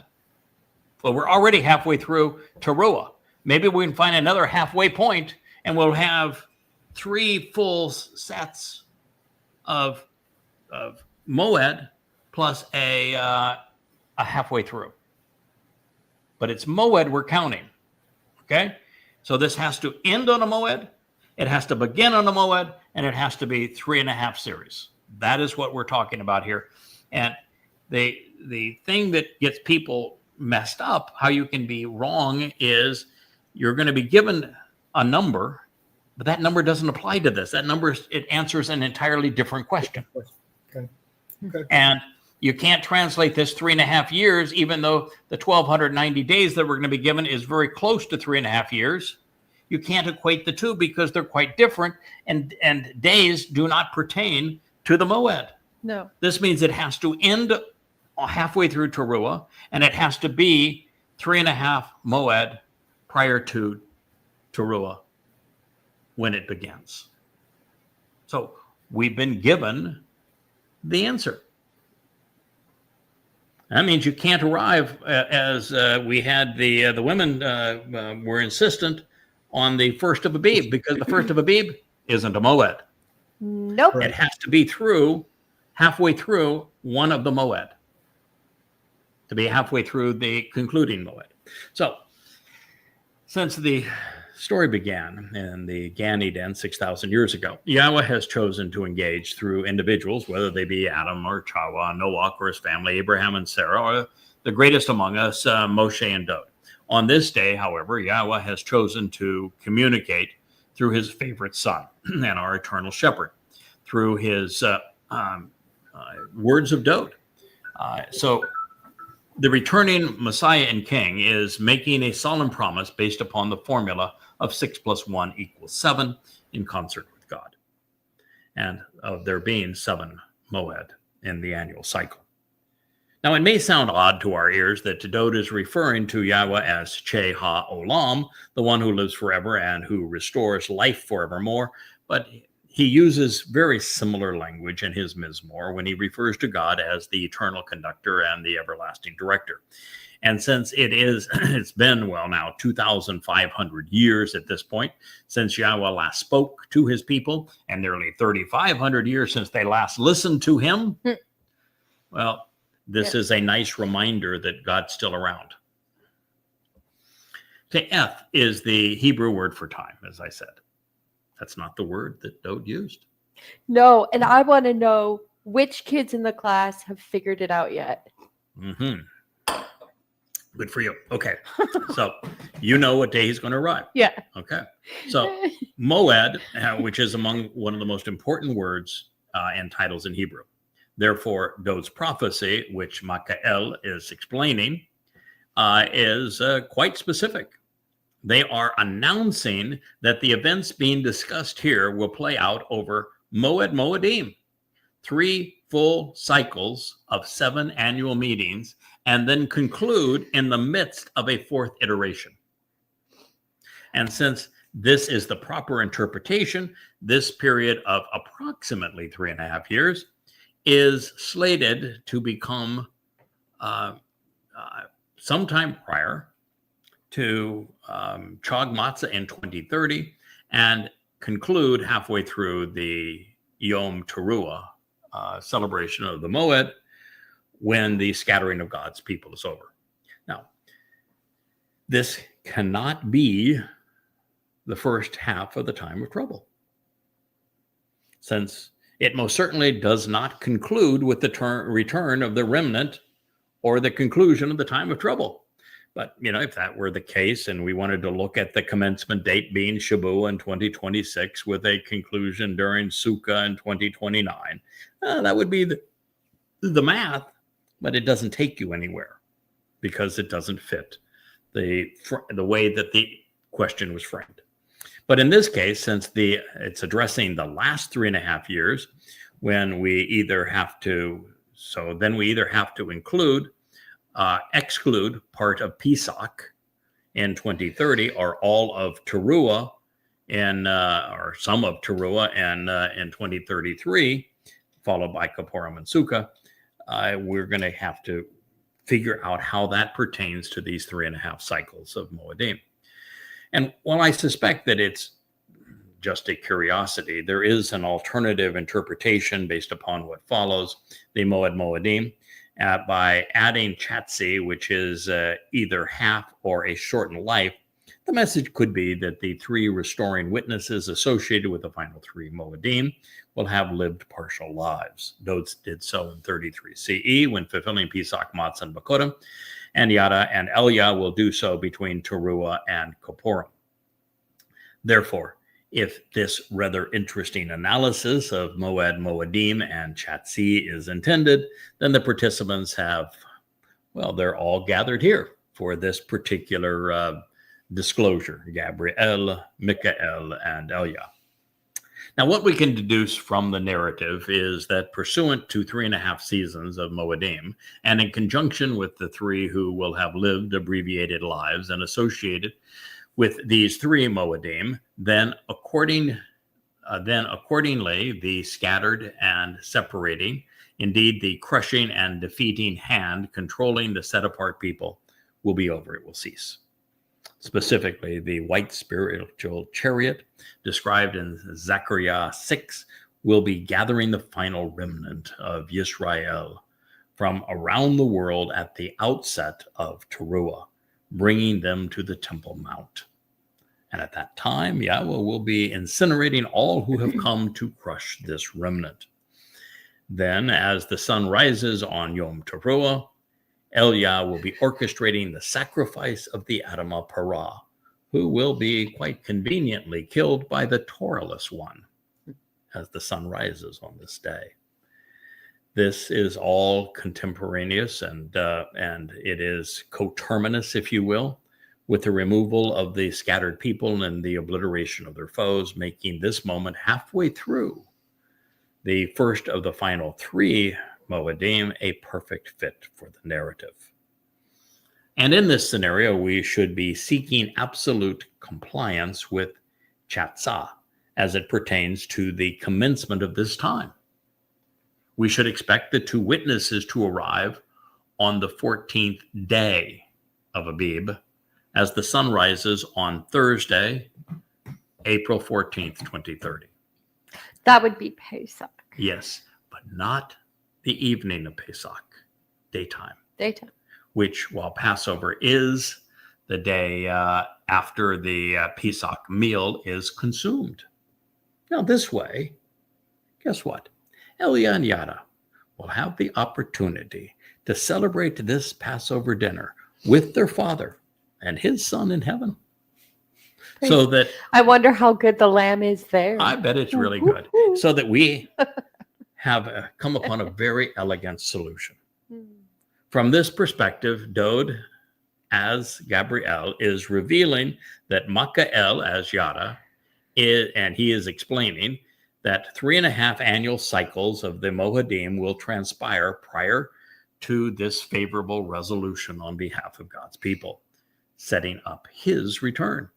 With Yom Teruah denoting the conclusion of the time of troubles, the ingathering of Yisrael, the arrival of the witnesses will occur in Abib of 2030.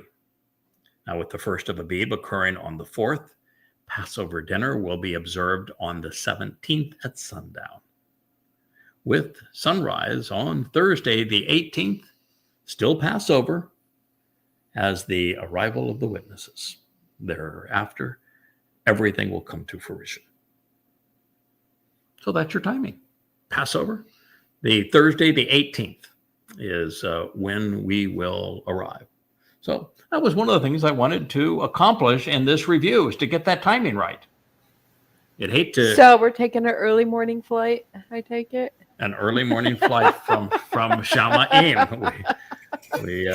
Not to mention, it also blows the Seder dinner out of the water, because Elia ain't coming to your dinner. Nope. He's coming back. He's not coming to your dinner. Yeah, you're good, man. So true. He is. He is not coming to your dinner, but not he is coming coming. to He dinner. is coming to ruin your breakfast the next day. I'll tell you that for sure. Right. Rude awakening. Yeah, it'll be a rude awakening when he is there. But it's a good point. But we're arriving on sunrise on Pesach, which is a Thursday. The 18th is our day, which is the 18th of April in 2030. Now, this is the most exacting explanation for referencing this exceptionally important title and augmenting Moedim with Chatzah.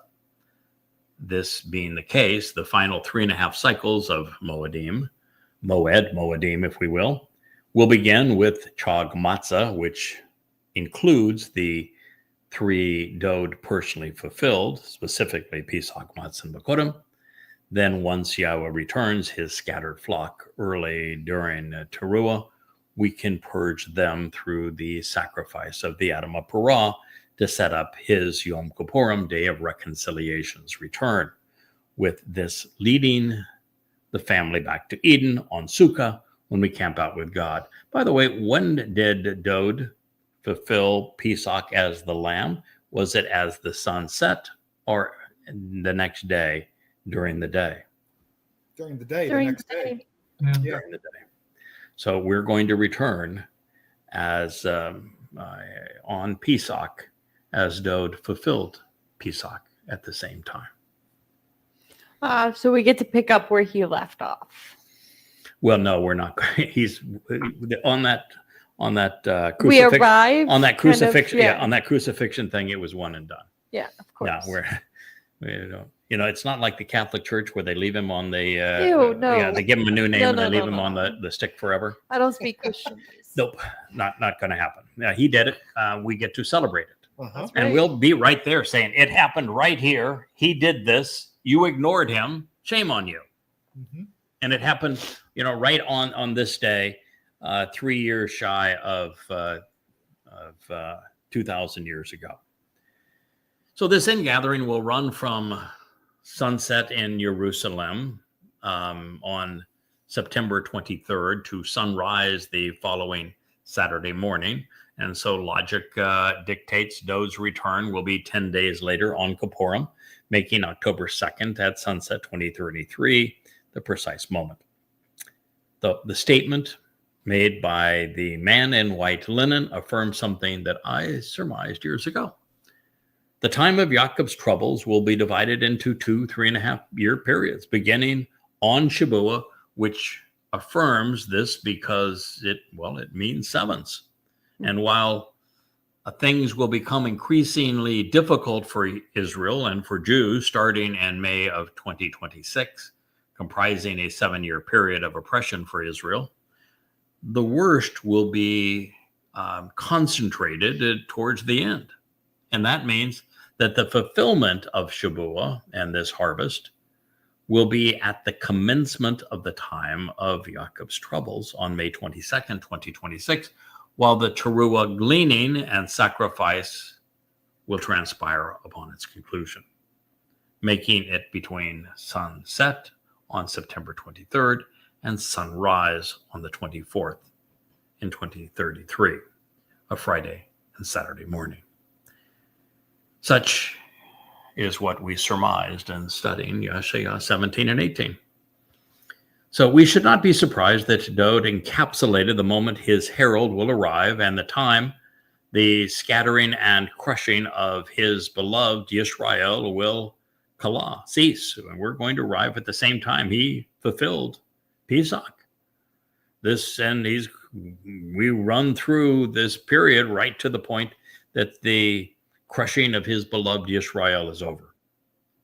Now, this is because he was the first to gather them into a nation and the last to protect them from every foe, particularly from the Philistines, who now have a group of people masquerading under that banner. Further, while he is the right hand of Yahweh, his Bashar is his right hand forevermore. As a result of the Adamah Parah on Yom Teruah, Yahweh and his people will no longer be Nephat, separated, as he and his covenant family will walk through eternity from that point on, hand in hand. Now, considering what is revealed next, we must approach all of this with the utmost respect and appropriate urgency. Time is quickly running out. We read, "And I listened, but I did not understand. So I asked, 'Dear sir, what is the end result of these things?' He said, 'Go, choosing to walk through your life, Daniel. These words are sealed up, enclosed, signed, and stamped until the time of the final witness at the very end.'" Yeah, basically he said, "Get out of here, kid. Get out of here, kid. You've done your thing. You wrote it down. I'm not answering your question. You're not going to understand, but I'm telling you who will and when they will, which is what we need to know." He said the final witness at the very end will explain it. Well. So here we are. Now I think we'll just take it just a wee bit longer so we get our full hour in our 2-hour program. And it takes us into the next statement, and we'll pick it up here, and maybe you guys will have some time available tomorrow. If not, on Sunday, and we will continue with this. So while we do not have to know everything to benefit from what Yahweh is offering to fulfill the mission God has tendered, it's important that we remove the seal and that we resolve this puzzle before the upcoming Shabbat harvest, including identifying that guy that Daniel describes as seeing he is a really old dude with a really big mouth and some weird hair. Oh, I know a guy with weird hair. Yeah, that's how he describes him. Oh, did you know that he, before this term, that he actually had his hairline surgically reduced? Yeah. I can tell you, Daniel was thought his hair was more like a goat's. So yeah, he describes him. Wait till Eliar gets hold Oh of yeah, him. he describes him that way, and he just said, "God, what a man! What a blabbermouth! I mean, the guy can never stop talking." He loves the sound of his own voice. Yeah, he has an interesting way of depicting him. But we'll get to that. That is for another show. Hopefully, we'll get to that in our next 2 or 3. So here we are. I think we're thrilled to have been able to deduce what we have thus far, and there is so much more. So that said, we're not required to be dogmatic or pretend to be know-it-alls. Even Moshe failed on occasion. So did Dode. So to prevail, all we need to know and understand are the elements of Yahweh's plan that are essential, recognizing that every nuance is not life or death. Our relationship with God is not going to suffer if we struggle in trying to determine the names of each horn, for example, although I'm going to tell you their names just because, well, that's my job. You can. And I can, and we don't have to describe the Torahless one and name him to do this job, but we are, right? Because, well, we can, and it's our job to do so. Yes. Also, we should appreciate the reality that there are things Yahweh does not want openly disclosed, at least not too early in the process. But, we are now at the cusp. We could be 2 weeks away from the announcement of a state carved out of the heart of Israel, which is the most important determining factor as who is the Torahless one.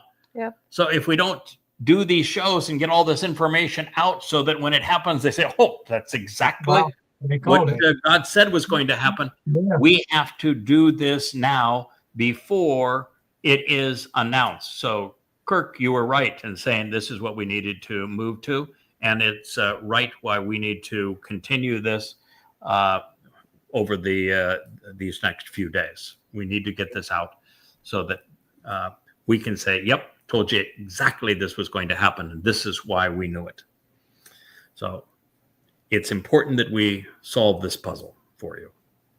Now, in 24 years of translating and analyzing, I've seen many things, but I've never seen the rarest of stems, the hitpael, deployed with successive verbs. It is uncommon because it reveals that those being purged of religion and politics are being perfected, especially because they have avoided being misled and influenced by humankind's most controlling stimuluses, politics and religion. It is particularly revealing at this point because this is the purpose of the Adam of Parah and his sacrifice on Towrah. A great many will be purged of prevailing influences, cleansed as a result of choosing to examine religious and political constraints, independently purified and white as a result of avoiding societal pressures, and thus they will be refined, benefiting from having been tested and proven right. However, those who will be condemned for acting inappropriately, perpetrating religious and political crimes, none of them will make the connections to understand. And yet, the ones with insight, who are discerning, demonstrating the capacity to be observant and circumspect, they will assimilate the information in time to appreciate the proper conclusions. Daniel 12:10. This is something I don't think, ladies and gentlemen, we could have understood until quite recently, because I don't think there was anybody who had previously identified the purpose of the Adam of Parah of Numbers 19 and purging and perfecting the adulterous woman of Numbers 5 so that she could be betrothed to her returning king, who is Dode on Yom Kippurim, meaning that Yeshayahu was right when he said twice over that the choder is the parah, and that the parah will be offered on Towrah to purge this mortal remnant of Yisrael.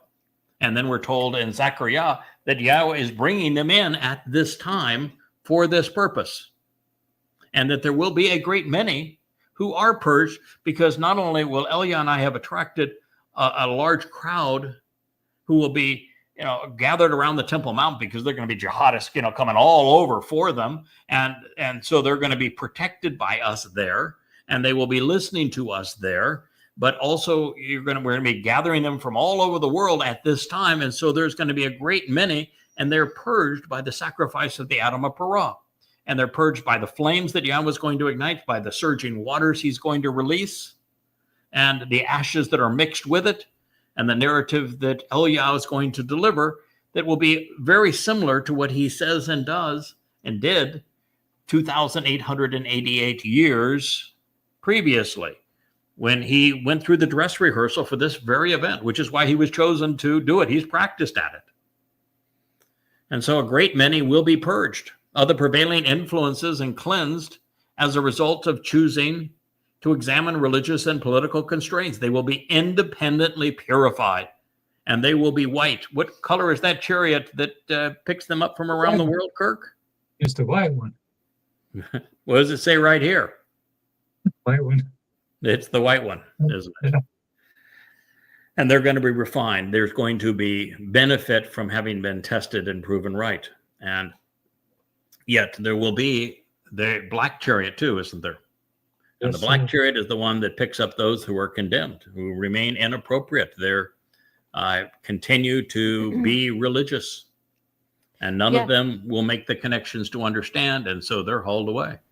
Don't priests wear black? Don't the Haredim wear black? Haredim wear black. Imams wear black. Yeah. They all belong together. When you see a parade of Muslims down the street now, they're all in black. Yeah. That black is a religious chariot, baby. Mm-hmm. They're all color coordinated. Yeah. Yeah. Who would have thought? Black is the new black. Black is the new black. This is the revelation for those who are discerning and who are observant, so that you can make the proper conclusions. So this statement is actually far more important than establishing dates. It adroitly explains the purpose of the Adam of Parah and the Zebo Men Edom. The intent of his sacrifice is to purge the religious and cleanse the political of their guilt, so that once refined, they are ready to meet their king and to be addressed by God for the first time in case of Jews for 3,470 years. This has been, a very long time, 3,000 years for Dode, since he addressed his people in this way, 3,480 since Yahweh last spoke to Yehudim. That's a long time. And aren't you ready by now? Aren't you tired of schlepping stuff around the world to move to every place and they hate you there? Aren't you ready to go home to Yahweh? Just go home. Like I am. Yep. So our king is reinforcing the fact that the fulcrum upon which a soul's fate pivots downward is religion for most, and politics for many. And those who embrace either are ineligible for Shamaim, and they're disqualified from the Bereth. The conditions of the covenant are quite clear. We must walk away from a reliance on human institutions, disassociating from Babel, confusing commingling present within religious and political cultures. It is only then that we are permitted to walk to Yahweh to be perfected. So while those who will be right in this regard, who pass this open book test, the books are all behind me, and you can check them out for as long as you want. And there is no fines for putting them back on the shelf late, or even a charge for your library cards. All free. Nope, all free. Yeah, I did check, because we did a program the other day on what the cost was of each of these series, and I wanted to make sure that we were right. And we said that it was zilch, even though, because we do have that word now. It was, in fact, nothing For any of them, and for all of them combined, it is still zilch.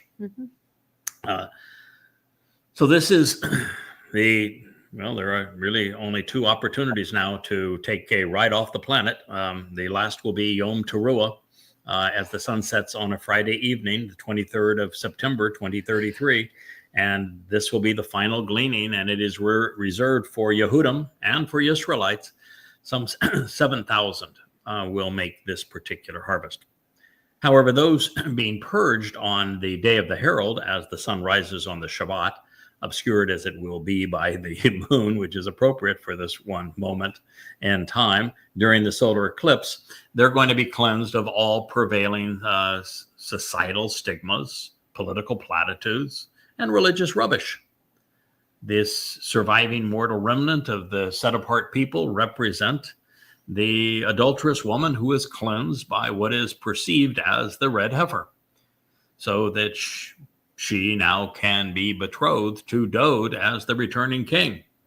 These are also the individuals who will be gathered into the white spiritual chariot and brought to the Temple Mount and harvested really from around the world at this very moment. And they will have been selected precisely for one reason. A great many valuable and worthy people will be purged of prevailing influences and cleansed as a result of choosing to examine religious and political constraints, independently purified and as white as a result of avoiding societal pressures. And thus they will be examined and refined and benefit from having been tested and shown worthy and right. And as Kirk noted, even Laban takes a special place and meaning in this case, because they will be airlifted into Jerusalem on the Laban white chariot during a worldwide spiritual examination of the remaining Israelites, this final remnant. And once in view of the sacrifice of the Adam of Parah, this bloody red man who is a productive bull, they will be purged in accordance with Numbers 5 and 19. Moreover, while the bull is Makael Yada and the returning groom is Gabriel Dode, we got these three fellows here for a reason. Elia is the master of ceremonies. That is God's cast of characters in the end. That's why they're all gathered here in Daniel 12. We're telling you how to get out of Babylon. God's last call is to come out of Babylon. We got the team assembled right here saying, this is the way out of Babylon, baby. This is your last chance to come out and come clean. Indeed, by the way, it's coming full circle. When the covenant was created with Abraham and Sarah, what had they just done? Walked away from Babel. Yeah, walked away. We're coming full circle, aren't we? So it's going to be the greatest show on earth. As Yahweh releases the cleansing waters beneath the Temple Mount and ignites the purging flames from around the sacrifices, Elia entertains and enlightens those who have gathered in Jerusalem in anticipation of the king's return. Oh, by the way, as we go back to the 7th chapter and we find the identity of the Torahless one, this Antichrist, God's going to remind us about these flowing waters again, and the flames and the sacrifice of this individual. It all is right there. You know, there's this Christian eschatology that says that the Torahless one, their Antichrist, gets killed and he comes back to life. No. When you read who does what to whom in it, he kills me. I'm the one who's killed. So no, he's and then Leah kills him. No, he doesn't get to get killed. He doesn't get that benefit. He does not die. Oh, he gets eternally incarcerated. You might want to kick him a few times just for the fun of it. But he's really got really fat legs and fat ankles now. So he's an easy target. It bruises very easily. He has vascular disease. Anyway, it's all presented here beautifully by the Messiah Dode, and we're going to hear it again in the vision in Daniel 7. So indeed, this is a rewarding time for Yahweh's family, but it is also Judgment Day for those who have led others astray. Religious and political leaders will be tried and convicted of their crimes against man and God. As a result, they will be collected in the black spiritual chariot.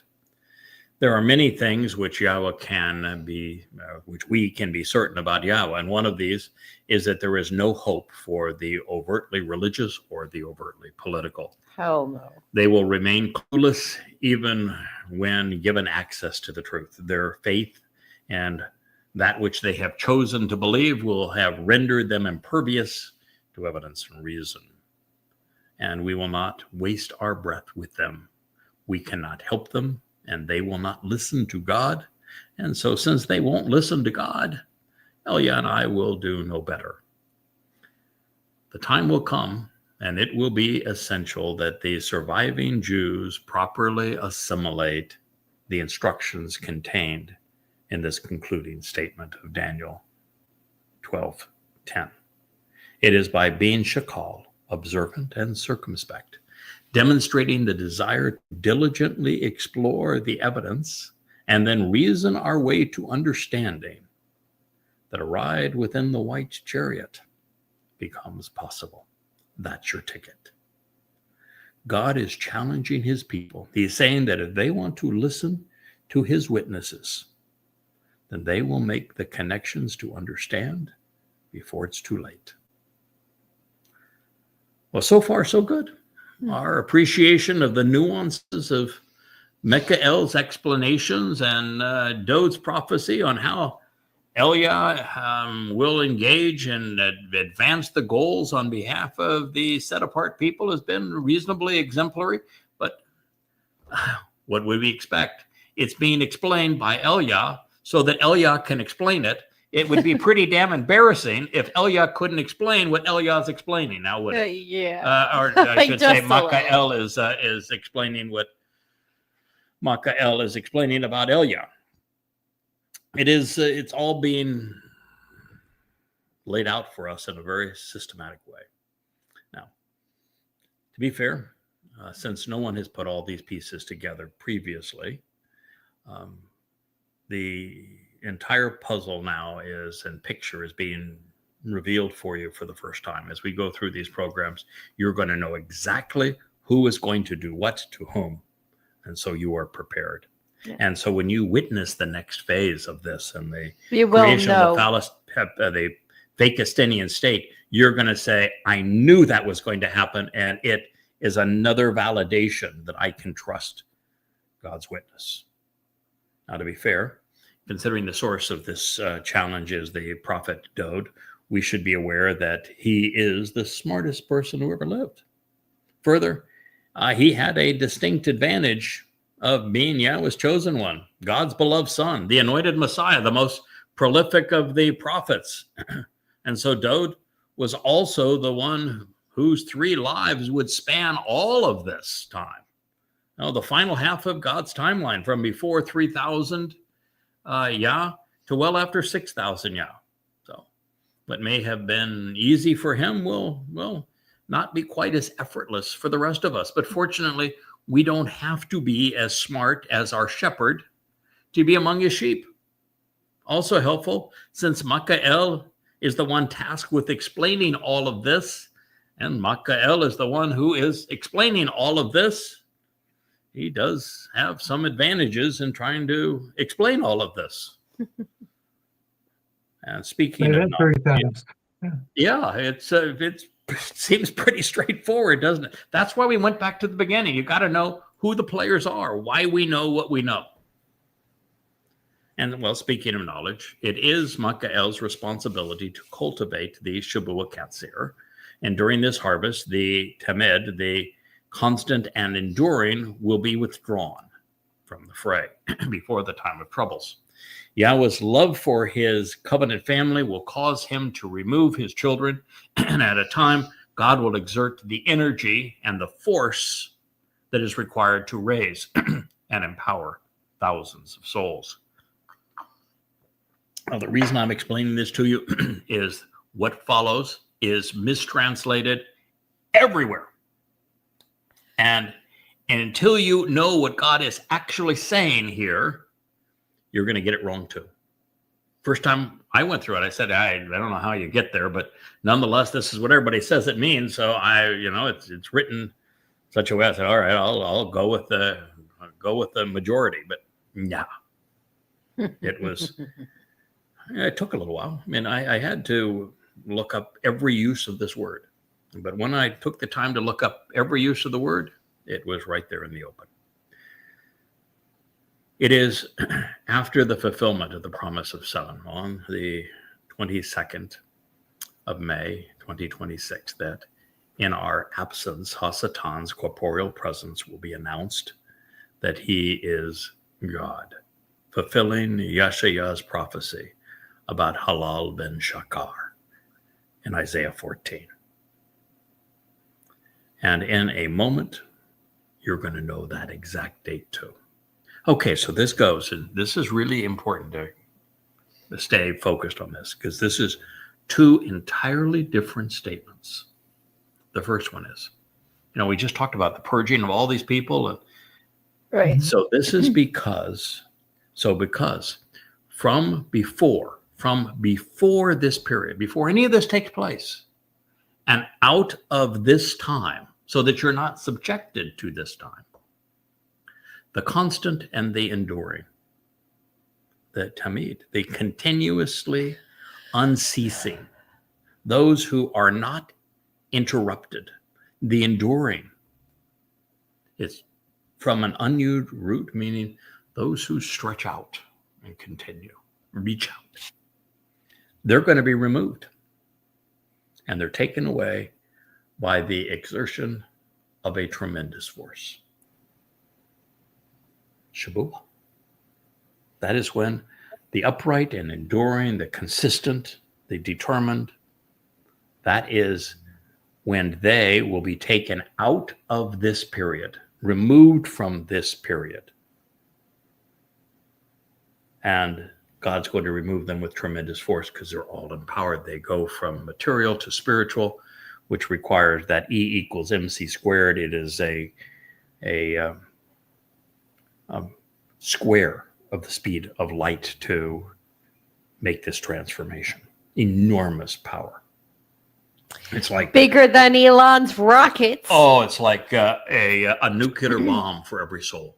Yeah, well, there you go, Elon. You want off the earth? Okay, so it says, first of all, there's going to be removed from this period the enduring and the constant, and God's going to apply tremendous force to make that possible. Then the lifeless and devastating, the appalling abomination will be offered, appointed, and brought into effect for 1,290 days. So it says here that it is the shamim, the desolating and damning, the terrifying and horrifying, the ruinous and ravaging, the stunning and stupefying, lifeless, devastating, and appalling, shukutz, abomination, religious filth that is associated with a detestable pronouncement of a false god, will be offered, will be appointed, and brought into effect for 1,290 days. Daniel 12:11.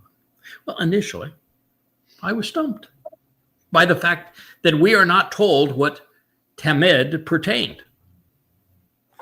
For better part of 2 millennia, it has been assumed that the inspiration of this statement simply forgot to disclose the thing being censored, requiring publishers to add it.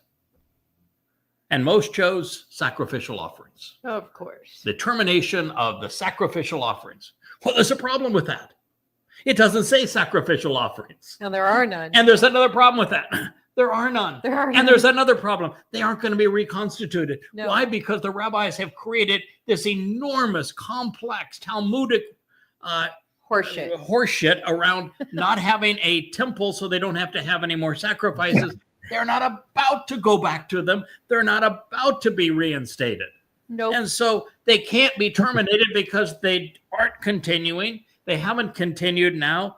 All we got are chickens. Yeah, they haven't been continued now for 2,600 years. and no one's going to start them Nope. now so they can be discontinued. So it was utter hogwash, and no one could figure out why it was utter hogwash, but there it was. And so you just have to render the word accurately and don't add anything to it. You mean like the religious do? Yeah. So, however, it's just not reasonable, right?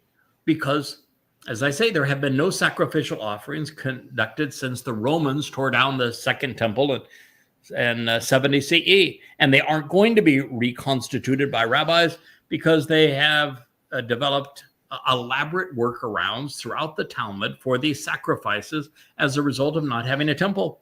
Moreover, the verb shur means removed, as in taken away, removed from the planet, gone.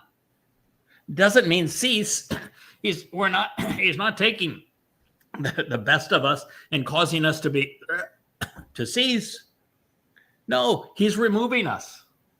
And there's no continuation of something that is being ceased because it doesn't exist. All right. So like it just makes sense. Mm-hmm. Why would you horrify the woman by showing her the worst of humanity? Of course he's going to take his children out of there. Mm-hmm. Correct. A loving father would do so. Yes. A loving father does not put his children into a home filled with toxic vipers, and that's what the earth is becoming over the 7-year period.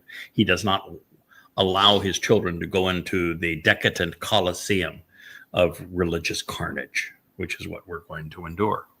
So he is going to bring 2 of his kids back, Elia and Yada, and it is our job to be on the Temple Mount and to encourage God's people to return to him for this Teruah harvest, and then the Teruah sacrifice of the red heifer, and then Dod's return on Yom Kippurim, so we can enter the Garden of Eden. But Yahweh is going to reinstate the temple of the tent of the restoring witness is going to be there. So we have, a nice place to hang out. The Temple Mount is going to be cleansed of all religious rubbish. So the view is going to be uncluttered. And we're not there to debate idiots. If somebody has a really crappy attitude, you can just vaporize them with a word. So it's going to, it just needs to be done. So we got the long straw, the short straw, however you want to look at it. So as a result of these religious editions by Christian publications in particular, all of which require Gabriel or Michael to be inadequate communicators, requires artificial prophecy to have their result to have absolutely no chance of being fulfilled. Since there's no chance of being fulfilled, and since Dod or Michael didn't say what was being curtailed, and they didn't even say curtailed, they said removed. And they didn't say what was being removed other than the word prior is those who are consistent and enduring. So those who are consistent and enduring are going to be removed. That is Shavuot. So upon investigation, I concluded that Tamid doesn't convey continuance of some unspecified something for a number of reasons, one of which is that whatever it might have been was not mentioned, rendering the declaration moot. And I'm not about to accuse King Dod of making a careless omission. In searching for answers, I canvassed the Torah and found that Tamid is used on occasion to describe the regularity of the twice daily offerings. But they haven't been in effect since, shortly after Moshe gave up his day job as a shepherd. And they just aren't meaningful in the overall scheme of things. It's not like a Moedim. This is not like Passover and Matzah and Bakurim. No. This is a little twice daily offering. It's just meaningless. a free will. It's a free will offering. Yeah. That's it. And they just aren't meaningful in the overall scheme of things. And clearly they won't be reinstated so as to be curtailed either. And if they were reinstated and curtailed, no one would even notice. Whoa. Question. The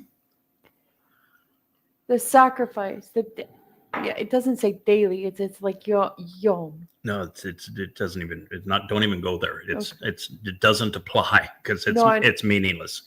So in Numbers 4:7, I discovered that Tamid speaks of the bread of continuity. And that's nice, but it's certainly not germane to this narrative. And in Hosea 12:6, we're encouraged to be constantly and continually observant and rely on God. Well, that's astute, and it also takes us in the right direction because it pertains to this use of the word. Elsewhere in his Mizmor, Dode, who is speaking here, he instructs us to constantly express our admiration for Yahweh. Well, that would get you on the ride out of town on Shabbat, wouldn't it? And to rely upon him so that he can continually preserve our souls. So it looks like Dode has correctly identified the meaning of the term, and he uses it in Psalms 34:1, 71:6, 14, and 40:11.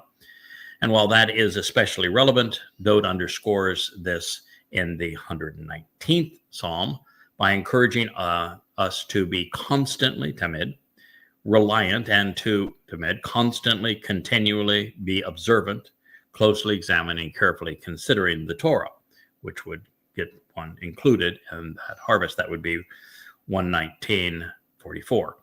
Now, along these lines, Yahshua promises that Yahweh will continually guide those who respond appropriately to him, and that his people who are steadfast, truthful, and right will continue to exist. Therefore, the most accurate rendering appears to describe those who endure because their relationship with God is consistent. Moreover, there is no case where tamed is used in conjunction with the continuation of the Moedim or of the Shabbat observances, ever. Therefore, by applying the most literal response to both tamid and to shur, I was able to render the opening statement. So because of this period and out of this time, the constant and enduring will be removed and taken away by the exertion of a tremendous force. He's just described the participants of Towrah. Not Towrah, of Shabuah. Shabuah. So this is a depiction of the Shabuah harvest prior to the time of troubles. Yahweh is sure removing those who have been tamid, constant and steadfast. We've talked about that so many times, that to remain part of God's covenant family, you have to be constant and steadfast. He is not looking for people who, say, "Oh, I busted in the door. Here I am. I'm going to go take a nap. Wake me when it's time to celebrate." That's not what one does as part of his family. Nor do you get in and start belly aching and say, "Yeah, I want to change a few things. I don't like the drapes or the carpet here. We'll make some changes." So with the covenant family withdrawn, Satan's corporeal manifestation, who now we know his name, and I refer to him as the Torahless one, although POTUS will fit quite nicely too, will be making a mess of things. We should expect that he will say and do that which will be Shemim, appalling. Boy, we get that on a daily basis. He's already got that picture going. Both desolating and damning. Well, he's 3 for 3. Yep. He will impose all manner of shikuts, vile and religious filth. And the crime of crimes is the essence of religion, where Satan claims to be God. This is the story that Yahshua tells in between the two important revelations that we have been considering. Choder, Yahshua 11, the 2 harvests and the role of the parah in Yahshua 17. Yep. Anybody done the math and figured out what's halfway between those two? The 14th chapter of Yahshua, where do we learn that Satan is going to claim to be God? 14th chapter of Yahshua. There we are.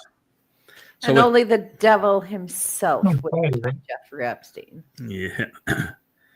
With this being Gabriel Dode speaking and Michael Yada interpreting, they have provided a number of definitive clues with Shamim. It presents that which causes widespread desolation and devastation, both horrifying and terrifying, indeed stupefying.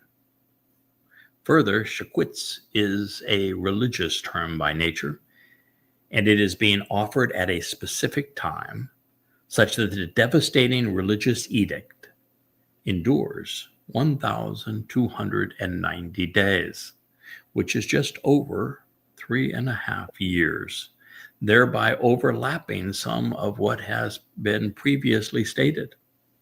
More specifically, rather than 3.5 iterations of the Moedim, because this fellow doesn't care about the Moedim. Nope.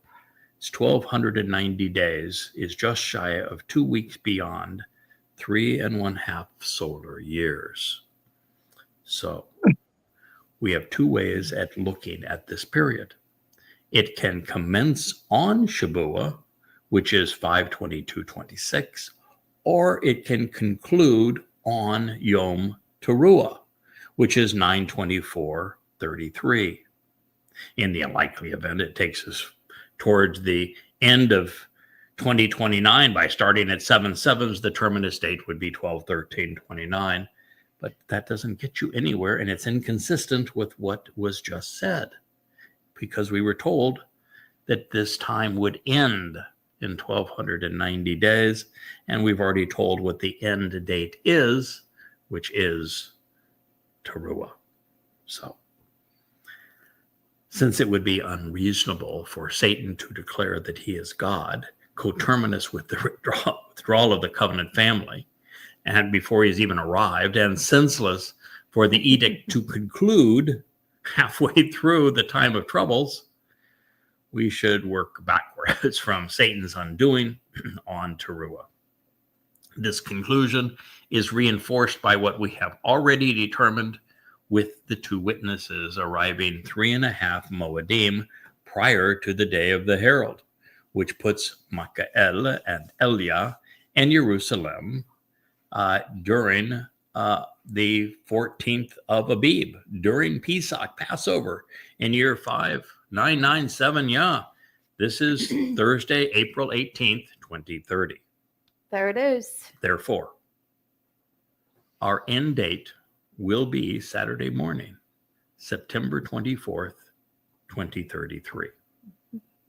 We can rewind the prophetic clock from there.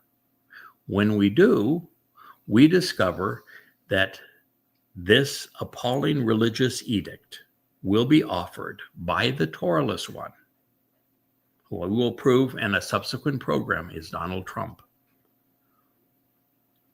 on the 15th of March, a Friday in 2030, which of course is the Muslim Day of Prayer. This is 33 days prior to the witnesses' arrival. That's the day that this declaration will be made. March 15th, a Friday in 2030. You heard it here first. Therefore, Satan and his advocate will announce that he is God at this time. That is the most adroit conclusion based upon the words, the deadly and desolating, devastating and damning, stupefying and stunning, totally appalling abomination of vile religiosity of a detestable false god will be offered, appointed, and brought into effect for 1,290 days. Oh, God. So that is a good place for us to conclude our hour program here in Family 2 Hours. I thought 4 years that Donald Trump was bad. Good God. Oh yes, this is going to be an amazing. Shall we send him a copy? Yeah, 3.5 year period. By the way, just as a few thoughts on this, Donald Trump, as I explained in the teaser for this program, was a narcissist in his first term. Narcissists are really susceptible to this kind of thing. He was a malignant narcissist, yeah. And but he did some decent stuff in his first term, and it's just his mouth that got him in trouble. Mm-hmm. He is an entirely different person in the second term. I mean, there's no, not even any comparison between the two. He is so condemning, so duplicitous, belligerent, so malignant, so psychotic in this second term, so duplicitous that it's not even the same man. And so one would have to ask, when did and why did Donald Trump agree to become Satan's advocate? Because this does not happen to someone by happenstance. Right. You have to choose it. And so if you look after his failed election, where he could not, it was always denied. He could never accept that he lost. Nope. And he lashed out at everybody. He blamed everybody under the sun for his loss. And it wasn't just that he couldn't deal with the fact that he had been rejected, but he then had to deal with the fact that there was one litigation after another, that he had committed crimes. And not only was he facing one court case after another, he was losing them all. One of them was hundreds of millions of dollars. He lost 2 rape cases. Yep. He lost also the case with Stormy Daniels of doing the prostitute in Las Vegas and of election fraud based upon that case. He lost the case of falsifying records for his business. And he was about to be tried, and he was going to lose the case in Georgia, which would have condemned him for forcing a government official to falsify an election results. Yep. And he was going to lose that too. And we're dealing with prison terms in these cases. He was going to jail. And he had so many more cases up against him, including the stealing of federal secrets. And he was in real trouble. And he was losing all of his cases. And he had such an attitude that the juries were finding him guilty one case after another. And so here he was, rejected, alone, going broke, losing every case. And even Melania wasn't talking to him. And all Satan had to say, well, not a very good situation here. You want an out, pal? I can get you back in the White House. Mm-hmm. You can wreak havoc. You can seek vengeance against all of these people that you have blamed for this ill that has befallen you. Mm-hmm. It's just this one little thing I request of you in return. Here, sign here, Donald. You love executive orders. Sign this one. You'll go back in the White House. He agreed. And the new Donald Trump is an entirely different man. And when we return to this and we discuss exactly how he is described, particularly with the vivid depictions of him and what he does and where he's come from, down to his hair, we're going to find that there is no question whatsoever that we have correctly deduced that the person that Christians have pondered is the Antichrist is Donald J. Trump. He is the Torahless one who will do everything he can to oppose King Dode. And of course, he is after my case because I'm the one who precludes Satan's victory in the end. And so it is going to be an astonishing series of revelations. For sure. What do you think so far? Boy, this is good stuff. This is amazing. Well done, boss. Well, it's fun to uncover new ground. That when you find something exceedingly important, and we had this gut tell us that going back to November, that this is the guy.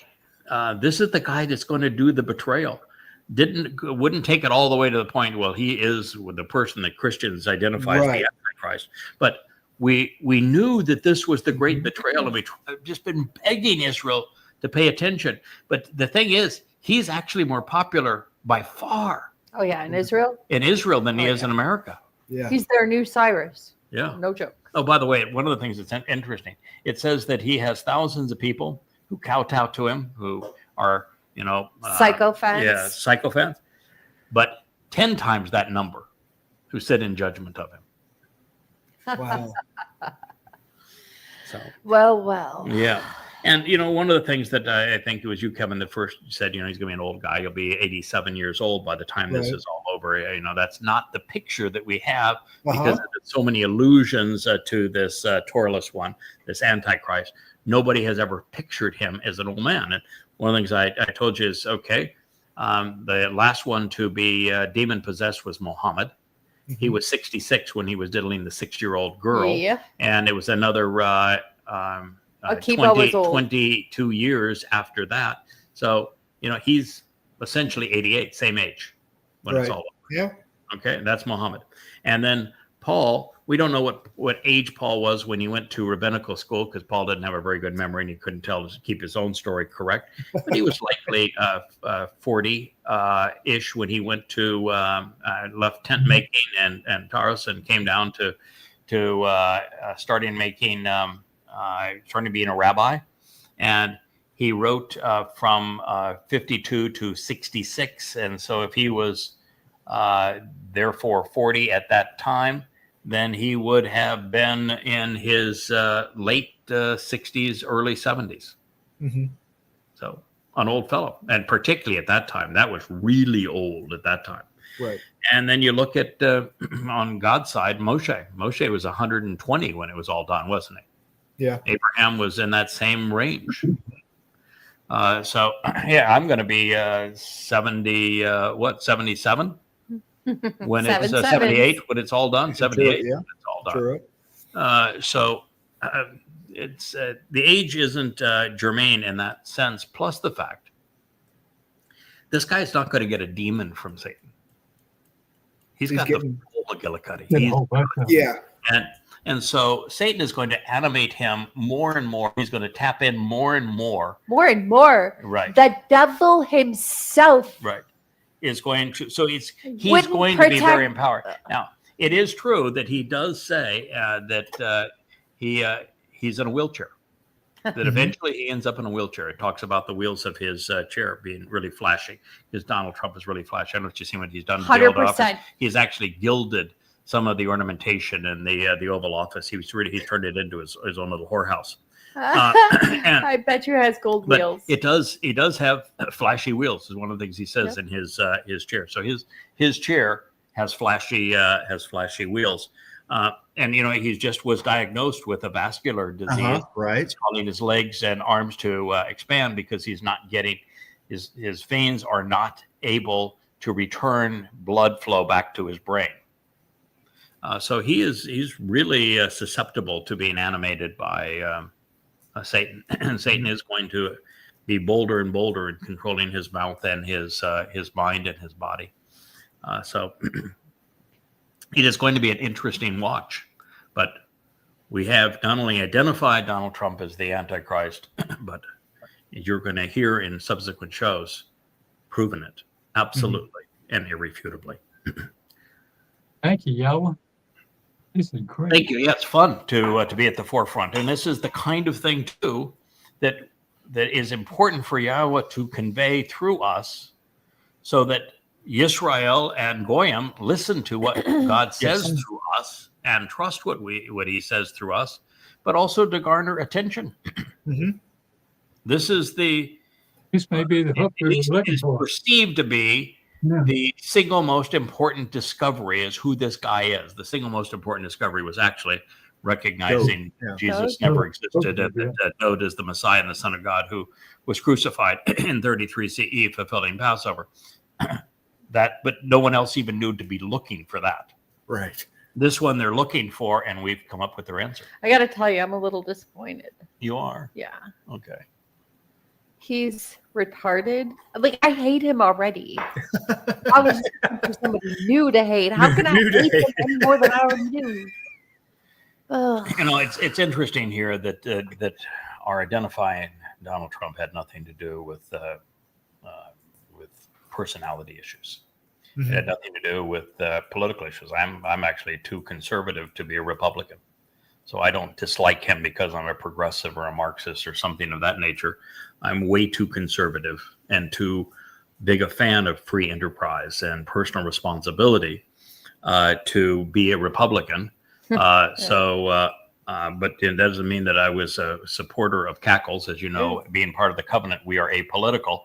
I despised cackles and Marxism and mock Marxism on a regular basis.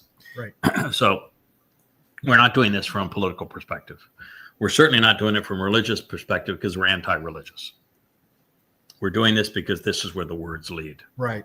And it was obvious that this is where the words lead. And so we're going to tell you what the word of God says pursuant to this man. And, you know, you're running out of time for an alternative because Gabriel Dode was very specific pursuant to that 7-year period and how the covenant will be affirmed with many at this time, and that person who does that is the Torahless one. He is the Antichrist. And that's obvious. And Yeshaya, Isaiah, tells us that Israel is narrowed at the waist and becomes indefensible prior to the Shabbat harvest.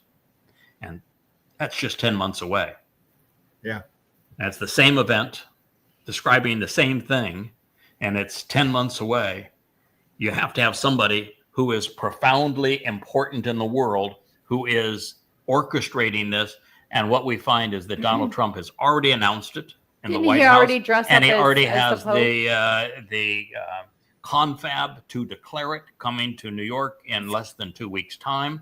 And he has been bribed specifically for $16.5 billion to advance this agenda because of taking money from Saudi Arabia and Qatar.